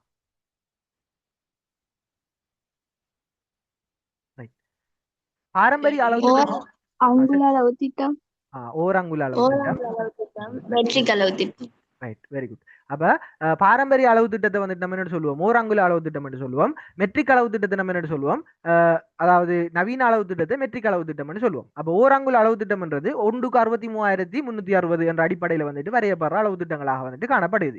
இப்ப 1:63,360 என்ற அடிப்படையில வரையப்படுதாம்டா அதுக்கு என்ன அர்த்தம்டா, படத்துல ஒரு அங்குலத்தால காட்டப்படக்கூடிய பிரதேசம் உண்மையான நிலத்தோட்டத்துல 63,360 அங்குலங்களால் என்ன செய்யப்பட்டிருக்கும், காட்டப்பட்டிருக்கும் என்றுதான் அது குறிக்கக்கூடிய விஷயங்கள். அதுக்கு பின்னால இந்த மெட்ரிக் அளவீட்டு முறைகள் வந்ததுக்கு பிறகு, இந்த சென்டிமீட்டர், மீட்டர் இப்படியான சர்வதேச அளவீடுகள் வந்ததுக்கு பின்னால அந்த முறைகளை பயன்படுத்தி படங்களை உருவாக்கினாங்க. அதுக்காக வேண்டி பயன்படுத்தப்பட்ட அளவு திட்டம் தான் இந்த மெட்ரிக் அளவு திட்டம். அதுல பொதுவாக பயன்படுத்தப்படுற அளவு திட்டங்களும் நம்ம ஃபைனல் பேப்பர்ல கேட்கப்படுற அளவு திட்டமும் என்னன்னு கேட்டா இந்த 1:50,000 என்ற அளவு திட்டம். இந்த 1:50,000 என்ற அளவு திட்டத்துல மட்டும்தான் இந்த படங்கள் வரையப்படுதான்னு கேட்டா இல்லை. 1:25,000 என்ற அளவு திட்டத்தில் வரையப்படுது, 1:10,000, 1:1,00,000, 1:75,000, 2:00,000 இப்படி என்று தேவைக்கேற்ற மாதிரி இந்த அளவு திட்டங்கள் வந்துட்டு என்ன செய்யப்படுது, வரையப்படுது. அப்ப இதுல வந்துட்டு காணப்படக்கூடிய முக்கியமான அம்சங்கள் சொல்லக்குள்ள இது அடிப்படையாக வச்சுதான் என்ன செய்யறாங்கன்னா இந்த படங்களினுடைய சிறுப்பித்தல் பெருப்பித்தல், அதைத்தான் மீள்வரைதல் நம்ம சொல்லுவோம். சிறுப்பித்தல் பெருப்பித்தல் சம்பந்தமான விஷயங்கள் வந்துட்டு என்ன செய்யப்படுது, உங்கள்ட்ட அது சம்பந்தமான விஷயங்கள் வந்துட்டு கேட்கப்படுது. அப்ப சிறுப்பித்தல் பெருப்பித்தல் சம்பந்தமான விஷயங்களை வந்துட்டு நீங்க தெரிஞ்சு கொள்ள வேண்டியது மிக முக்கியமான விஷயமா இந்த இடத்துக்குள்ள இருக்கும். அப்ப சிறுப்பித்தல் என்று ஒரு படத்தை சிறுப்பித்தல் என்று சொல்லி சொல்லும் போது அளவு திட்டம் பெரிதாக காணப்படும் போது படம் இந்த படம் வந்துட்டு என்ன செய்யப்படும், சிறுப்பிக்கப்படும். அளவு திட்டம் சிறியதாக காணப்படும் போது படம் வந்துட்டு பெருப்பிக்கப்படும். இப்போ 1:50,000 என்ற அளவு திட்டத்தை வந்துட்டு மத்திம அளவு திட்டம் என்று சொல்லி நம்ம எடுத்துக்கொண்டோம்னா, இந்த 1:50,000 என்ற அளவு திட்டத்தை விட 1:25,000 என்ற அளவு திட்டம் பெரிதாக காணப்படும். சரியா? இப்ப லேசா உங்களுக்கு விளங்குற மாதிரி நான் சொல்லணும்னு சொன்னா இதை சொல்லிட்டு நான் இந்த கிளாஸை வந்துட்டு முடிச்சு கொள்றேன். சரியா? இப்ப 1:50,000 என்ற ஒரு அளவு திட்டம் இருக்குது. இது வந்துகிட்டு என்ன செய்யுதுன்னு சொன்னா, இது வந்துகிட்டு ஒரு உதாரணத்துக்கு நம்ம சொல்லுவோமே ஒரு 8 சென்டிமீட்டர் நீளம், இது ஒரு 4 சென்டிமீட்டர் நீளம். சரியா? ரெண்டு வச்சுக்கொள்வோம். இது ஒரு மத்திம அளவு திட்டம். என்னது? 1:50,000. 1:50,000. இப்ப சிறுப்பித்தல் பெருப்பித்தல்ன்றது என்னத்தை சொல்லுதாமன்னு சொன்னா, இதே படத்தை 1க்கு 25,000 நம்ம பெருப்பித்தோம்னு சொன்னால் அளவு திட்டம் சிறியதான படம் பெருப்பிக்கப்படும். அதை நம்ம பெரிய அளவு திட்ட படம், இந்த பெரிய அளவு திட்ட படம்னு சொல்லுவோம். அப்ப இங்க வந்துகிட்டு 1க்கு 25,000 நம்ம இதை வரையணுமாக இருந்தா இந்த 8 சென்டிமீட்டர் நீளத்துல நம்ம வரைஞ்சிருக்கிற இந்த பகுதியை வரைகிறதுக்கு நமக்கு 16 சென்டிமீட்டர் தேவைப்படும். சரியா? 16 சென்டிமீட்டர் நீளம் வந்துட்டு தேவைப்படும். அப்ப இங்க வந்து இந்த 1,50,000 அளவு திட்டத்துல 8 சென்டிமீட்டர் நீளத்துல நம்ம காட்டின ஒரு பிரதேசத்தை 16 சென்டிமீட்டர் நீளத்துல வந்துட்டு நம்ம என்ன செய்ய வேண்டி வரும்? காட்ட வேண்டி வரும். அதுவே 4 சென்டிமீட்டர் அகலத்துல காட்டப்பட்ட பிரதேசத்தை நம்ம என்ன செய்ய வேண்டி வரும்? 8 சென்டிமீட்டர் அகலத்துல வந்துட்டு காட்ட வேண்டி வரும். ஓ, சொல்லுங்க.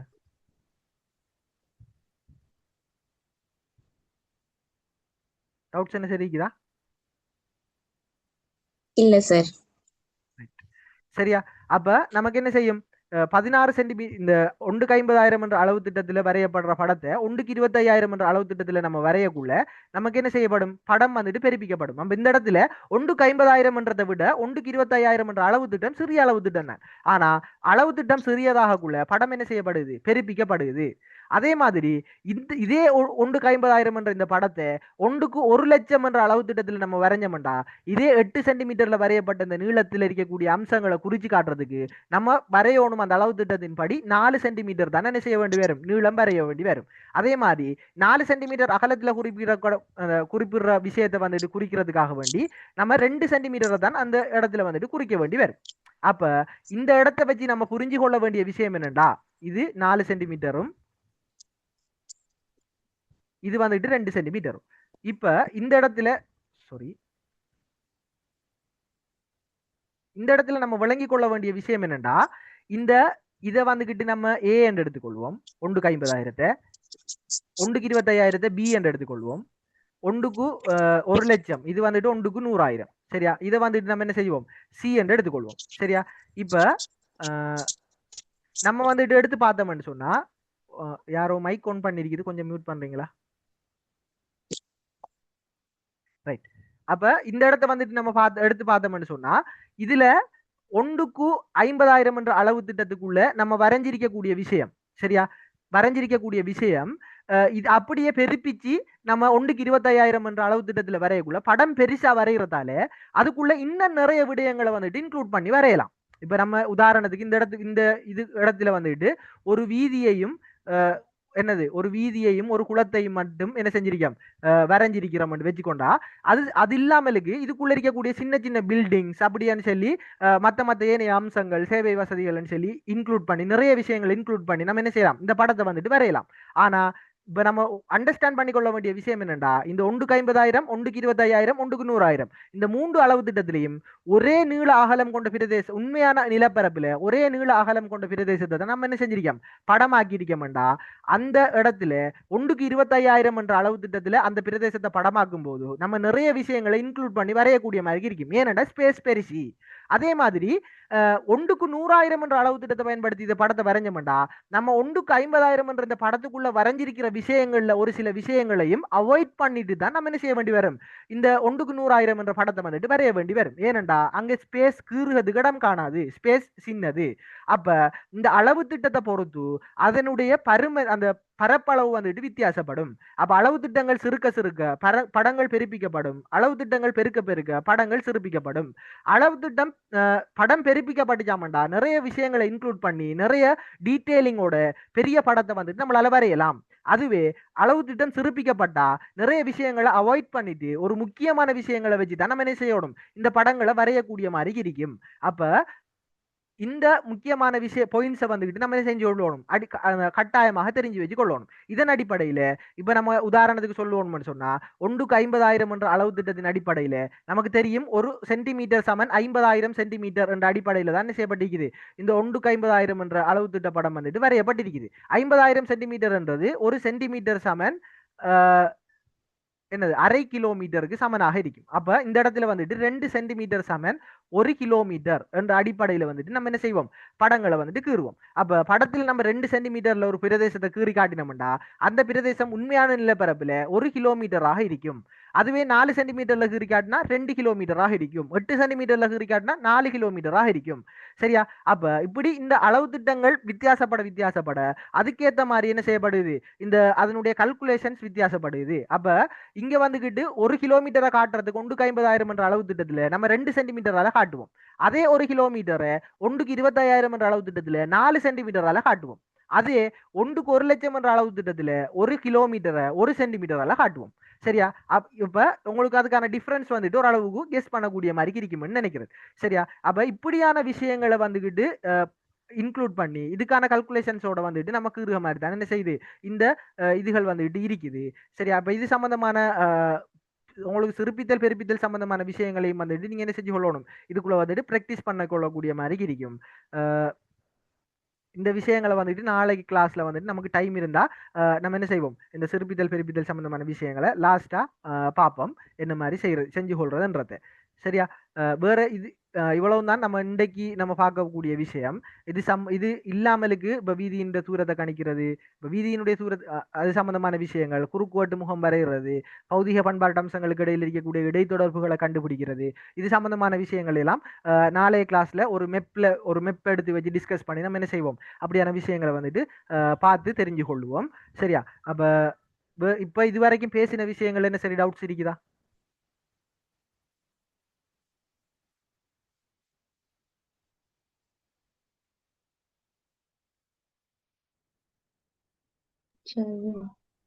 ரைட். அப்ப உங்களுக்கு கிளாஸ் முடிய ரெக்கார்டிங்ஸும் வந்துட்டு நைட்டுக்கு அப்லோட் பண்ணப்படும். அப்ப இந்த விஷயங்களை இதுவரைக்கும் பொறுமையாக இருந்து கவனிச்சு கொண்டமைக்கு ஜிசாக்குமுல்லாஹ் ஹைர் and thank you so much for every one. All the best for your exams. நல்லா படிங்க. சரி டவுட்ஸ்ன்னு சொன்னால் குரூப்லேயும் நீங்கள் என்ன செய்யலாம், கேட்டுக்கொள்ளையிலும். ஸோ மற்றபடி இன்றைய கிளாஸை வந்துட்டு நம்ம இதோட முடிச்சுக்கொள்வோம். நெக்ஸ்ட் கிளாஸ் வந்துட்டு நம்ம நாளைக்கு கண்டினியூ பண்ணுவோம். Thank you so much.